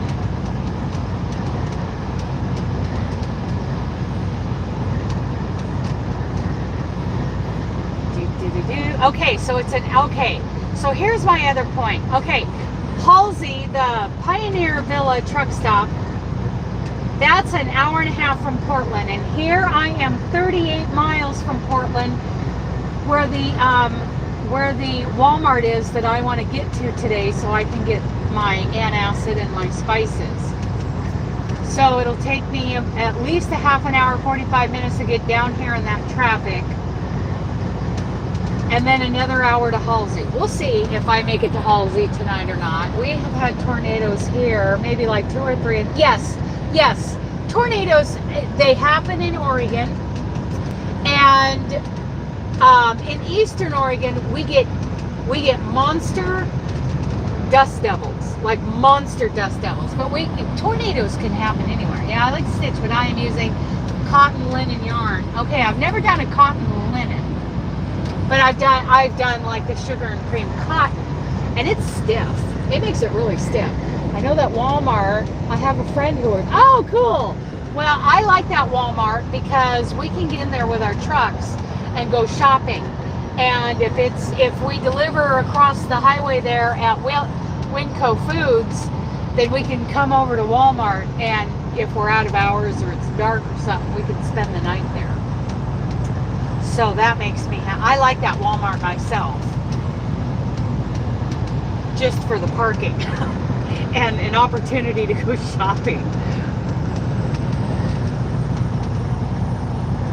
It isn't the nicest Walmart on the planet as far as Walmarts go, but it's convenient. It's very nice for trucks. And hopefully some dirty truck driver doesn't get in there and dump his trash all over and ruin it for the rest of us. Coming up on the way station, ladies.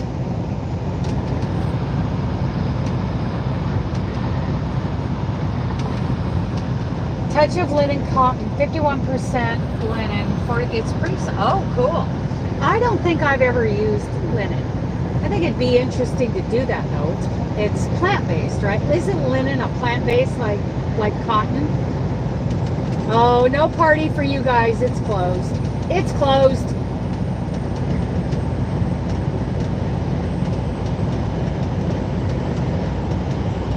Guys are going in to take their little, they're probably going to use the little trucker's potty closet.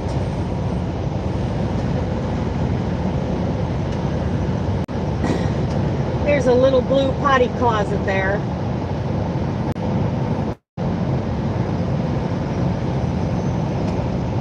Whew.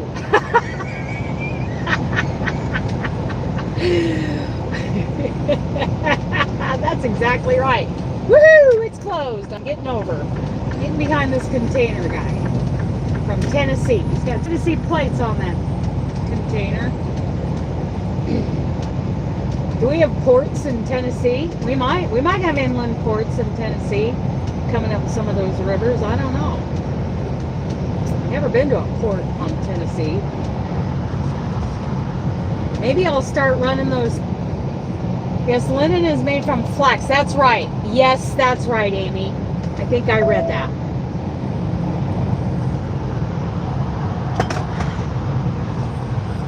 Okay, I'm done with my steak. I have munched all that in your ears.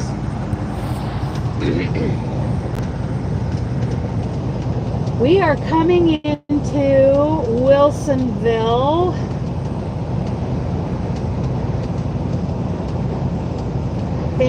Thank you for that, Amy.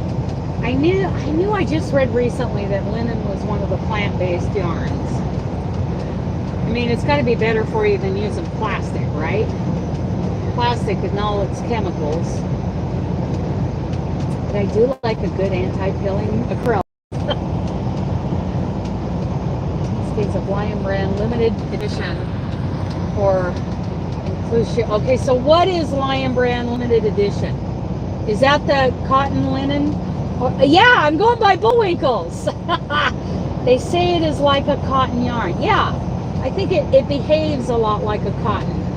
So is that what the limited edition is? That is the limited edition what you're using for the pot holder, or is it something different? That's what I'm trying to spit out of my teeth. No one seems to hate it. Really? Oh.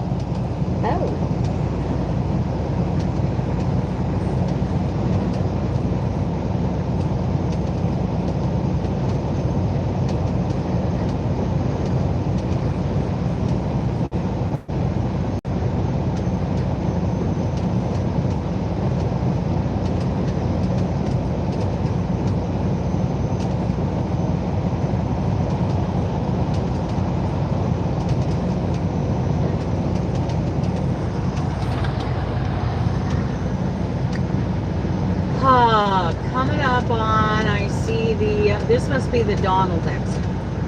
Or am I further south than that? I have no idea. Yeah, because I just passed the way station, so this should be the Donald exit where the Flying J and the TA are. Truck stops, which I don't need to stop at because I got all filled up with fuel and gas. You know, I'm using Lion Brand Touch of Linen. I got, okay.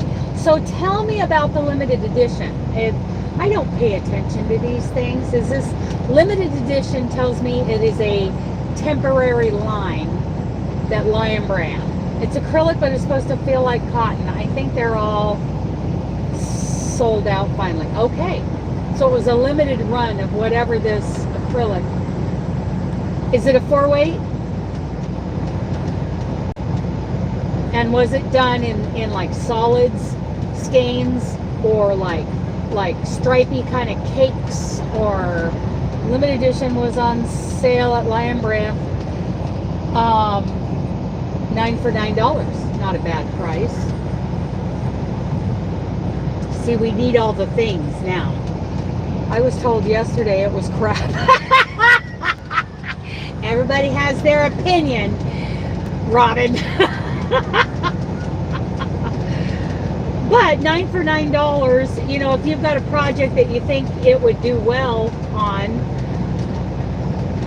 I guess if I was in a position that I wanted to do that kind of project, I would have bought them. But obviously I'm not in a position to add another project. Oh, look, a pattern. Solid gray and beige only. Oh, so there's solid colors. They're very neutral. And I'm assuming that they were sold in skeins. Were they skeins, hanks, cakes, balls? What? How were they? Lots had bad reviews. Okay, well, good thing it was a limited run. Sounds like they may not be mass producing that. I wonder if there's certain projects where it kind of has its place, you know. Not that I'm going to find out.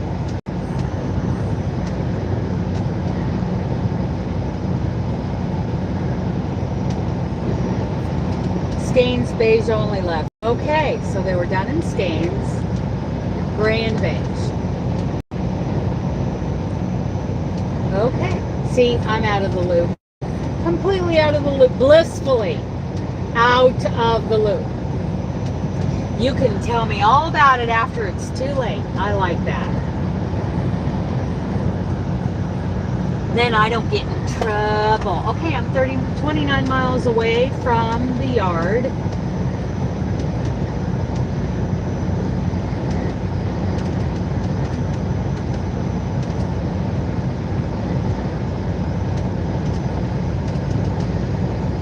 And when we get there, I'm going to stop the live because I have to drop this trailer, do a T-call, so that the other guy can pick it up and deliver tonight at 10 o'clock. 10 o'clock. And I'm going to grab an empty, hopefully a 4000 series. You picked a color type and they sent something in that range of color. Oh, 176. Huh. But machine wash and dry up plus. Okay, cool. So they were experimenting with something, and we were all, those of you who tried it were the guinea pigs, and obviously gave some feedback on it.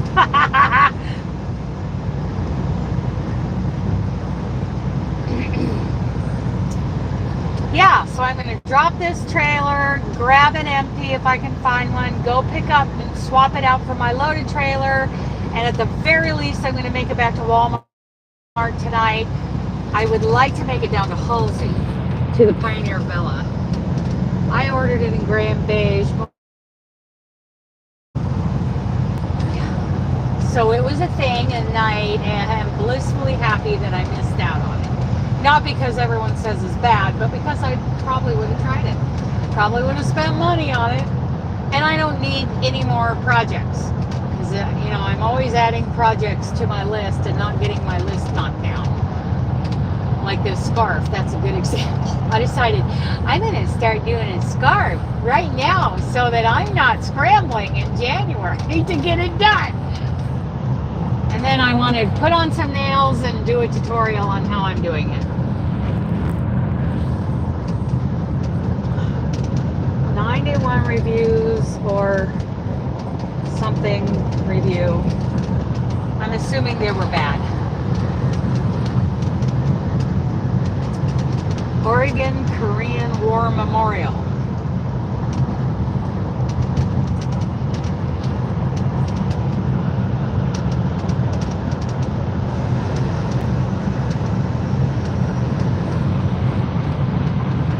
Natural Afghan pictures, so I'm not doing this.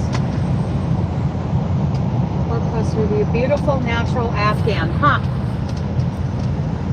4-star reviews. Okay. Okie dokie. Oh, shut down. All right, everybody, hang on, hang on. We're hitting the brakes. Hit the brakes. Brake check. Brake check.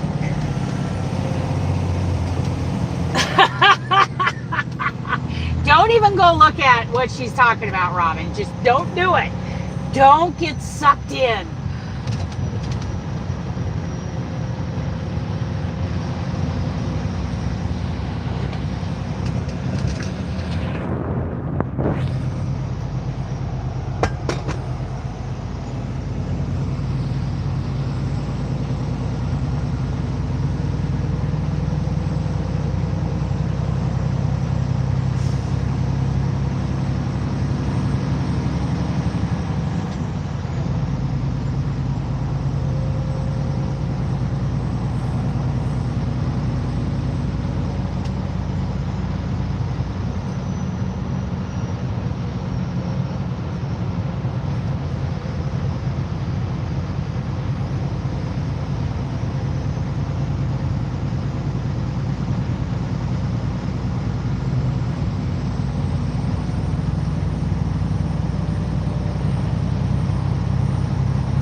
Keep telling her. Keep talking her into it, Sherry.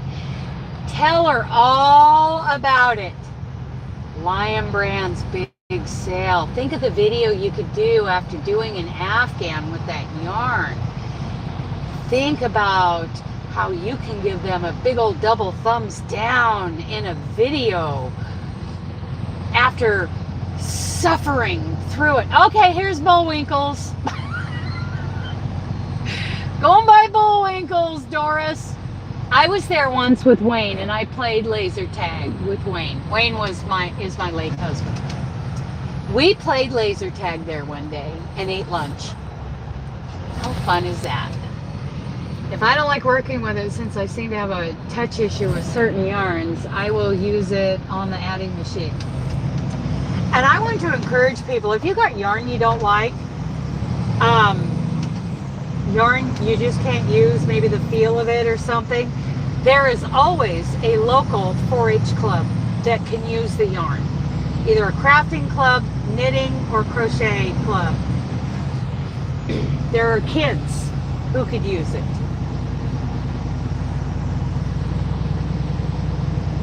Just saying, the kids could use it.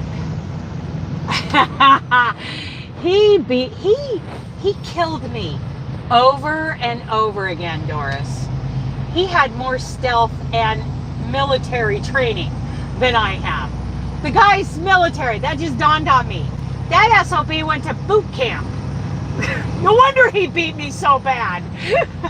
I mean, I was taught marksmanship and hunter safety growing up, and gun safety, and how to clean my gun and all that kind of stuff. I did not learn military tactics. Karen, crystal cakes are beautiful, but I can't stand the feel of it. Really? I have 3 of them right now. One of them has started into a sweater. I'm calling it the crystal sweater. It is a little, I don't know, it's one of those where you think, oh, that's really rough, or oh, that's really soft. There's a lot of fuzz to it. I think they're pretty. I think they're dang pretty. pretty. But I think it's good that they were a limited run. And I bet they end up doing something like that again with Crystal. They might do another kind of limited run, or the same one. They might reintroduce Crystal Cakes for a limited run. I think that's great.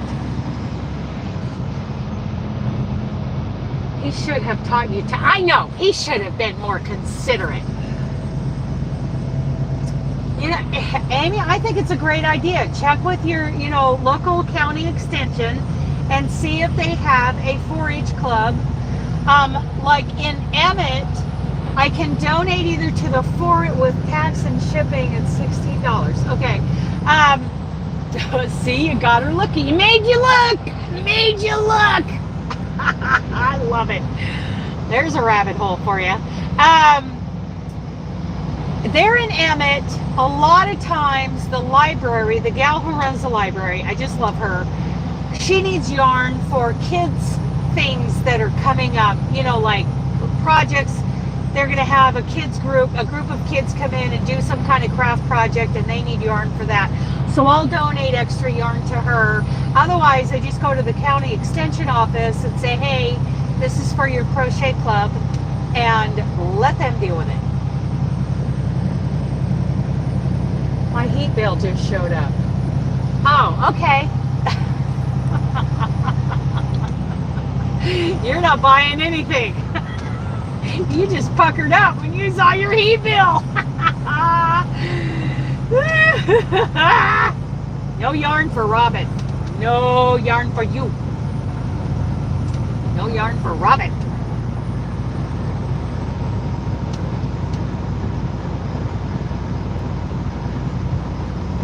Okay, here's the 205 split off of I-5.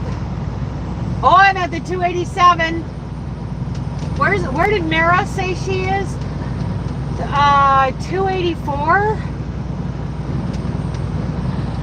So everybody wave at Mara.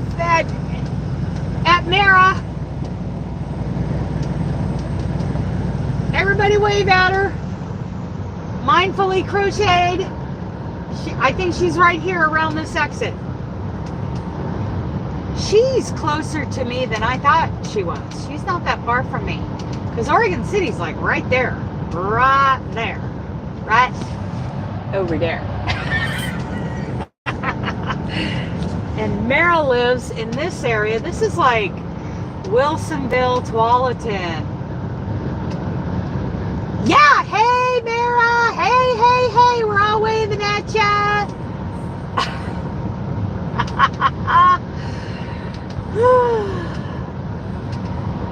Oh my goodness.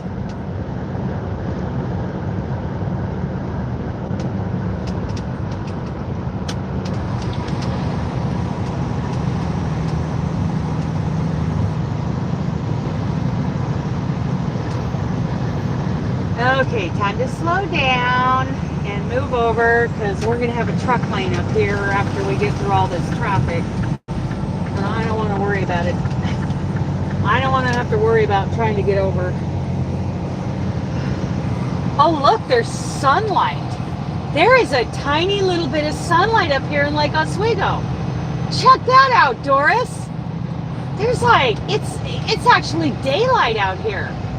There are dry tracks on the pavement. Wow, that's weird. I'm not used to seeing that. That is weird. Oh my goodness. Yeah, right here at the Tualatin exit, Boone's Ferry Road. Sherwood Road. Holy cow, that's blue sky up there in between all those wispy clouds.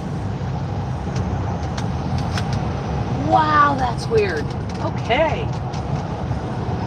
We have sunlight. I like sunlight. It makes me happy.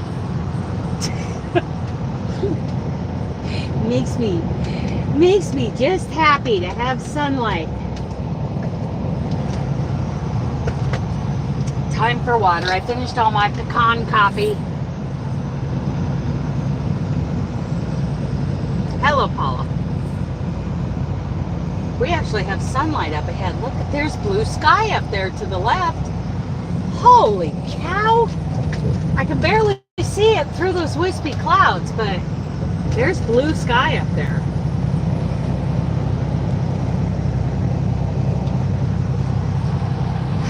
Lower Boones Ferry Road.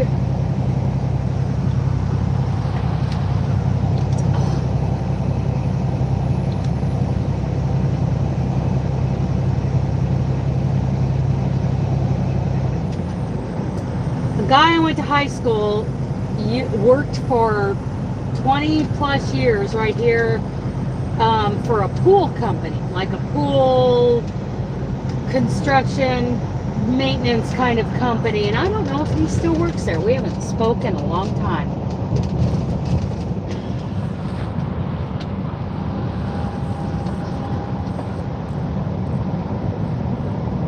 Yeah. Yep. I don't need to get there first. That's something that I have to constantly remind myself. I don't need to be first. I have plenty of time on this load. There's no reason to push it. Patience. A lot of these drivers, I would say 90% of the drivers I encounter, whether they're in cars, trucks, pickups, whatever, they have no patience. I mean, when they fly across 4 to 6 lanes of freeway, missing me by inches so that they can take that exit, when they could have just gotten over back there a mile or so back and gotten behind me. They could have gotten behind me, but instead they had to pass all that traffic so that they could cut across and risk everybody's lives to take that exit at the last minute. Or even if they weren't paying attention, they're like, oh, there's my exit. They can always go to the next exit and turn around. I do it in a big truck.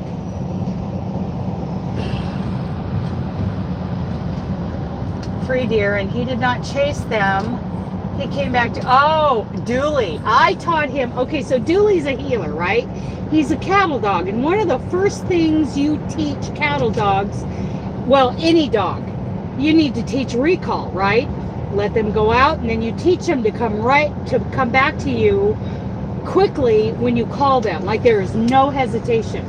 So one of the ways we practice that, like for instance, one day I was heading back to the house, back to the place.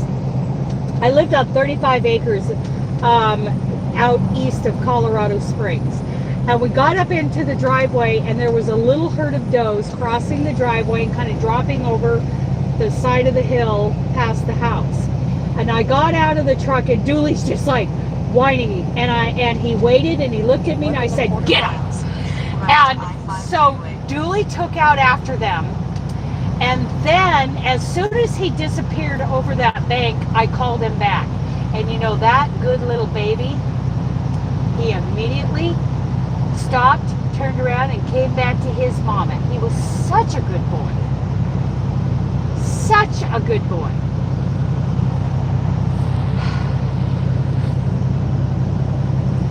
So those are just some of the ways we practiced recall, was with deer. Because, oh, he wanted to chase anything that was in his driveway. They're on my property, Mom. They're on my property. I want to get them. Okay, get him up. Come back. And the first time he saw cows, oh my goodness, he's about maybe a year old. Maybe a year old. And we were walking the fence line on the property, and then on the other side of the fence line is a big cattle ranch. So when he saw those cows, he's like, woof, woof. What are those? Wait, can I get up to them? I'm like, get him up, get him up. And he'd run up to the fence, and then I'd say, come here. You know, I'd call him back, and he'd come right back. He was amazing. He was so amazing. He was so easy. And that is an excellent way to teach them recall. Get him up, bring him back. Get him up, bring him back. Continue on I-5 freeway. That dog was just easy. Okay, trucks.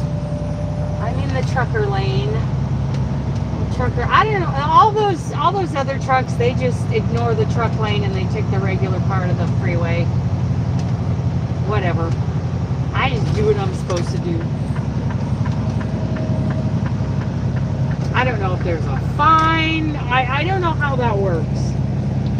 But what I hate is when people take the truck lanes thinking they can get around faster, that they can somehow avoid some traffic. They do that down in California all the time when we need our lanes, and they start gumming up our, truck lane with all these speeding little cars.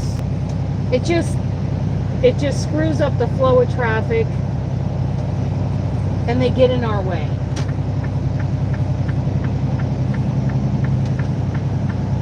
Stay out of the truck lanes. That's what I'm saying. And he did. That's good for Loki. Loki didn't chase him. He just stayed right by Daddy.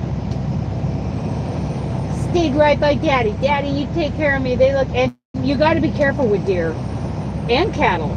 They can stomp your dog. A deer can split your head open, and it'd be even easier for a dog. They can be dangerous. They will fight, especially if they have any fawns with them. They will fight.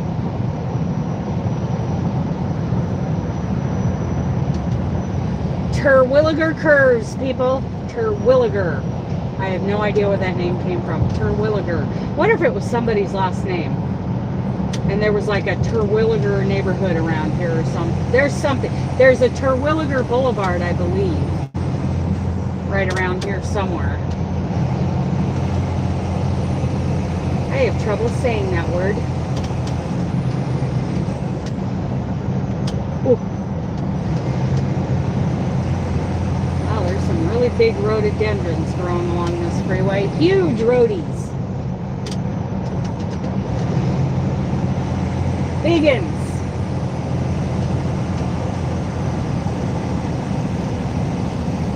Yeah, there's a Terwilliger Boulevard coming up. It's at the next exit.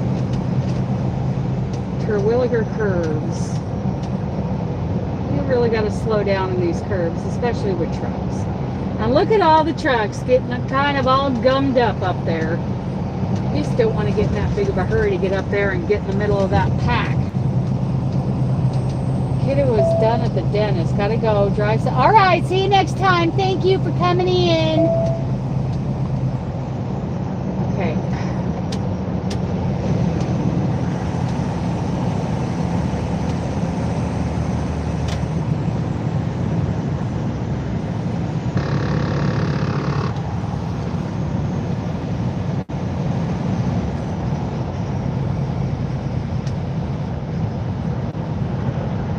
Noma Boulevard, Terwilliger Boulevard.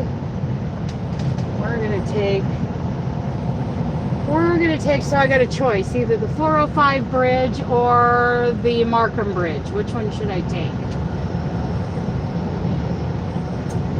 I'm thinking the Markham. I'm just gonna stay on I-5. Or if I take the 405, then I've got to merge back onto I-5 on the other side of the river. I think I'll just get on I-5. Stay on I-5. And get on past the band field. I don't know why they call it the band field, but it's a section of I-84 from where it starts at I-5 and then it goes out to like the 205 interchange. The band field. I haven't been on the band. I avoid the band field. Somebody's sending me messages. I don't know who it is. I hear the ding, the ding, the ding.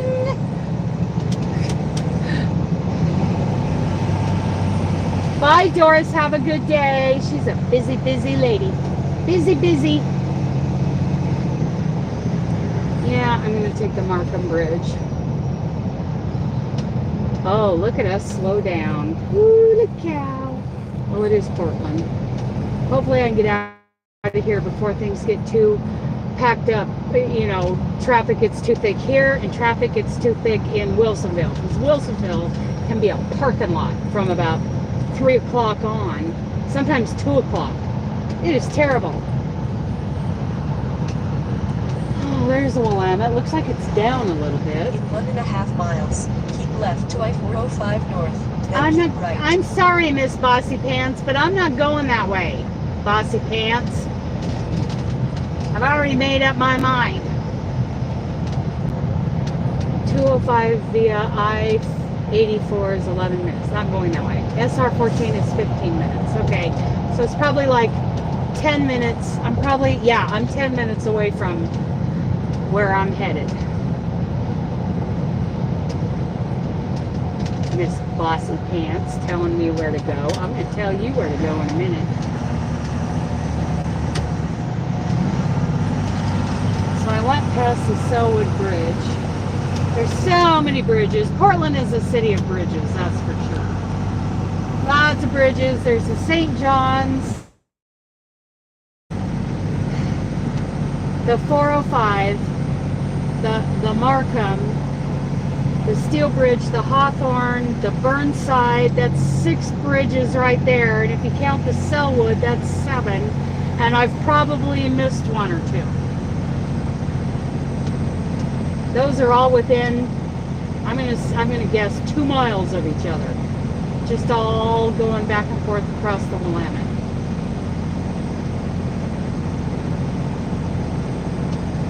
I can see, what is that? That's the, ooh, that doesn't look good.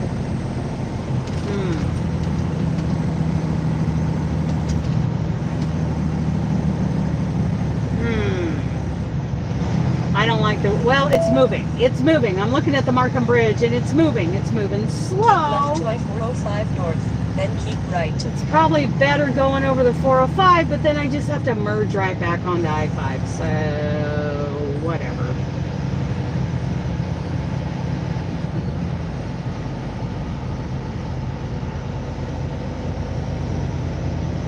Looks like they're probably moving a little quicker going over the 405 bridge, but that's 2 lanes away and I'm over here. Okie dokie, I'll just slow down because I'm going to be early anyway.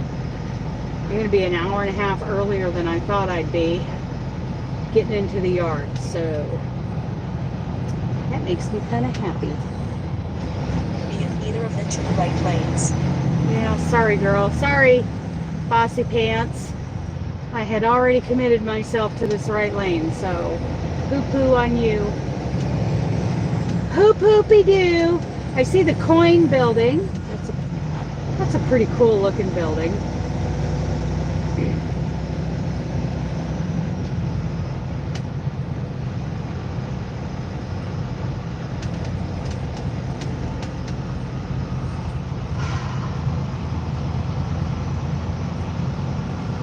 Oh my goodness. Okay, here we go. Here we go now. Here we go now. We're going to crawl onto the Markham Bridge, which is one of our double-decker bridges. It's a double-decker bridge. You guys probably can't see it, but right now, straight ahead of us is that red and, it's basically a red and blue building. That's our coin building, or it used to be. I will go for now. Take care. Okay, see you, Paula. Yeah, we're going to go as soon. I'm going to shut you down when I get into the yard. When I get parked in the yard. So that I can drop this trailer and pick up an empty and keep on trucking. Keep on trucking!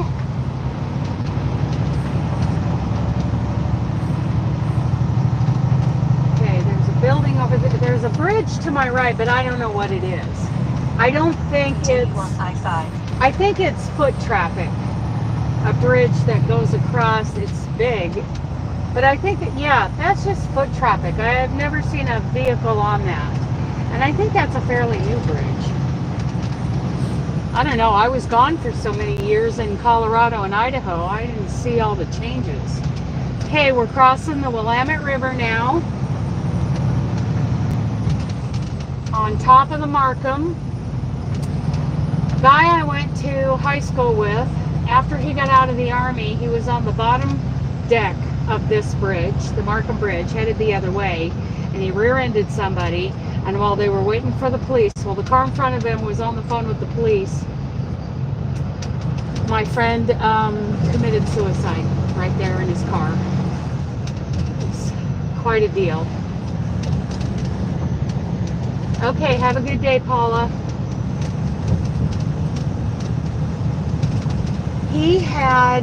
So he comes back from the military. He graduated high school. We all went to high school together.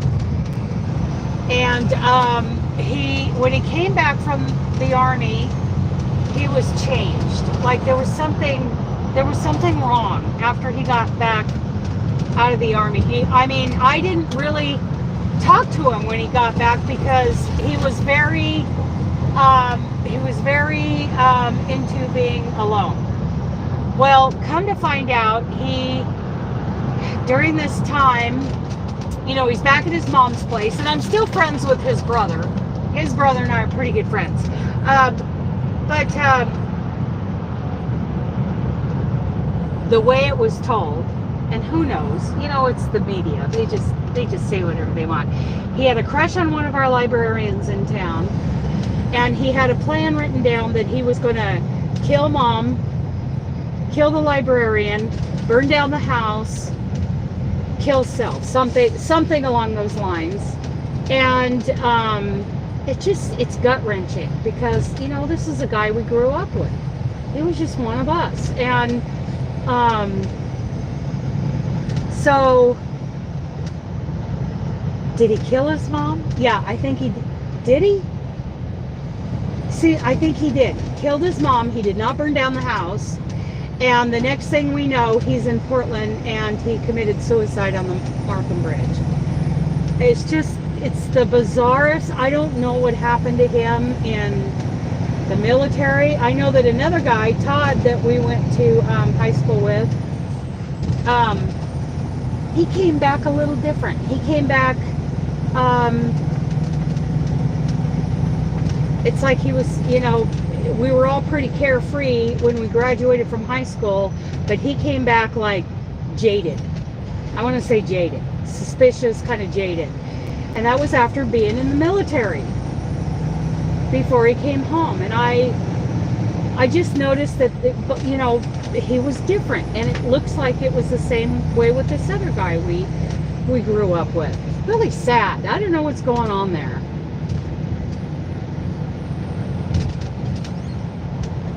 I grew up in a military family. I've never been in the military. I married a man who had did 2 tours in the military. 2? Yeah, I think he did. And was working as an overseas contractor. So that guy was military.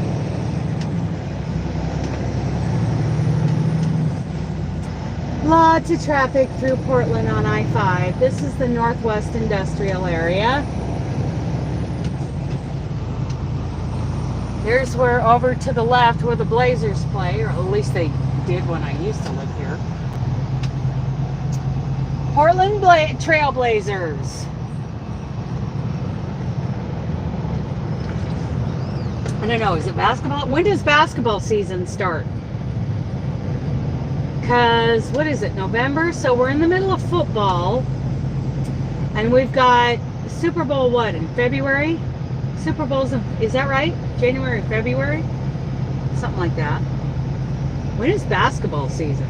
Is it right after that? Kind of overlapped? I have no idea. Because I don't pay attention to either one of them.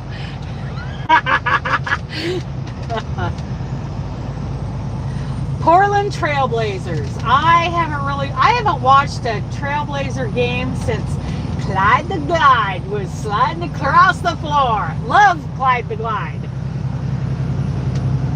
Clyde Drexler.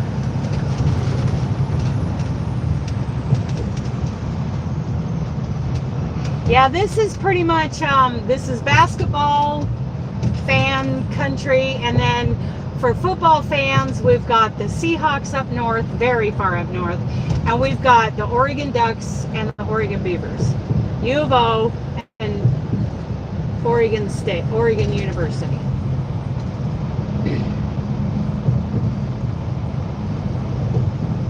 In Washington, they've got 2 big college football teams, Wazoo and the other one, Huck the Fuskies. We say Huck the Fuskies in Oregon.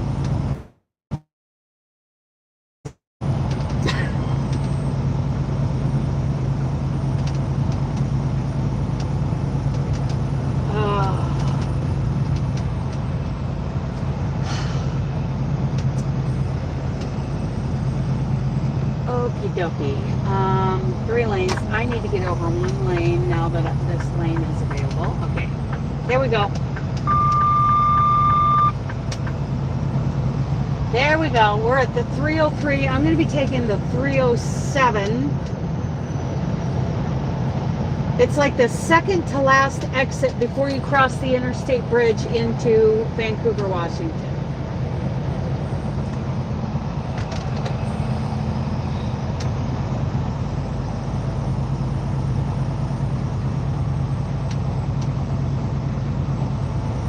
I used to come up here to PCC, Portland Community College, the Cascade campus. I used to have to drive up here in the dark, clear from Oregon City, 1 night a week for a business class, because I took business at PCC. That's my business college. And umpteen how many business seminars I've been to over the years. Big Coliseum type business seminars. Holy cow. Went to a lot of those. Okay, here's the Lombard exit coming up. That's the 305. I need the 307. We are 2.2 miles away from my exit. So what is this? So basically 4.5 hours from Canyonville this morning. That's how long we've been live. I love that you guys all came with me. And don't forget, down at the bottom of the description box is the popcorn hot pad written pattern. You could also download it for free from Ravelry. Popcorn hot pad. And up towards the top, there is a link to where I buy nail dashes, which I hope to get some nail dashes on later today, because I need them. My fingernails are looking pretty ratty. I placed an order with her this morning, 2 different sets of nail dashes, plus the brush-on nail glue. I want to try that, because the little tube of glue that comes in the boxes is kind of janky. Janky. It couldn't be that I'm bad at putting on nails. That could not be the case. In 1.25 miles, take exit 307 on the right. Yes. 99E. Bossy pants. 17, that's Las Vegas. Okay, here's Columbia Boulevard. I get to come down into the land of the homeless living in tents and the broken down RVs. Those are my people, because I live in an RV.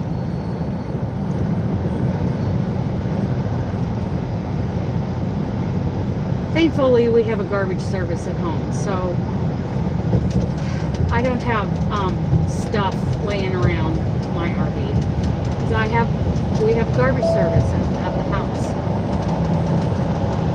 I feel like if the mayor of Portland wants to invite all the homeless here, great, put dumpsters out there, and the city can pay for the pickup.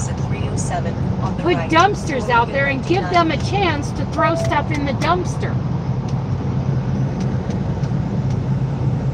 Okay, Miss Bossy Pants, we're taking the exit. I'm going to shut her off. I don't need to hear from her. You just shush up, Missy. Shush up. Somebody spray painted down there. God loves hobos. Okie dokie. I agree. God does love hobos.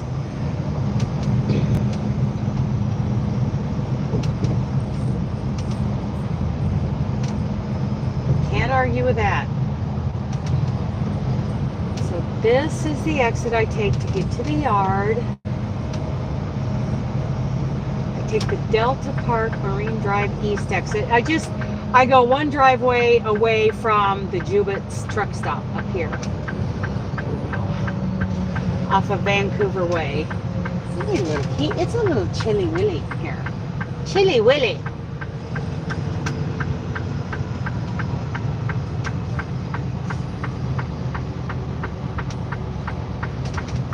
There used to be a lot living along here, but they're kind of cleaned up right now. It's like they've got their tents, they got their little tarps, but it's like cleaned up. So, you know, it's all relative, but it's better than it was. You can see some directly ahead of us, right ahead of us.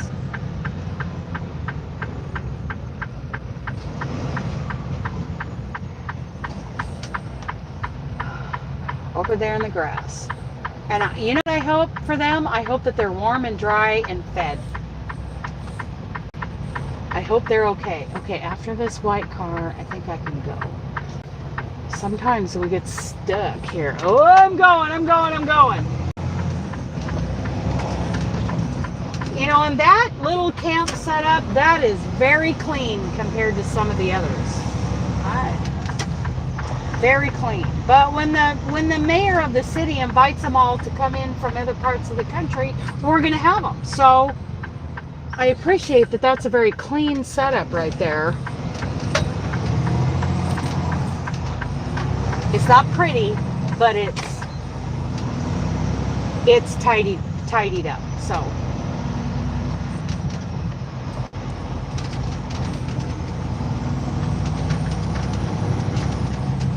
we get them walking along here and they're stepping off of the sidewalk and make me nervous. I don't want to hit any of them. Well, I see Market Express and they're coming out of Jubit's. They must have just got fuel or something. Wonder if they're going into the yard. And this is where we're gonna say goodbye, you guys. Yep, he's going into the yard. I'll let him go first. We are going to say goodbye. We have been on here way too long.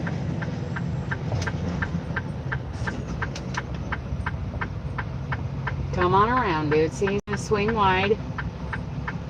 Oh, yeah. Oh, he's going to get tires. Okay. He's going into the tire shop. I'm going to go into into here. He needs a tire. Okie dokie.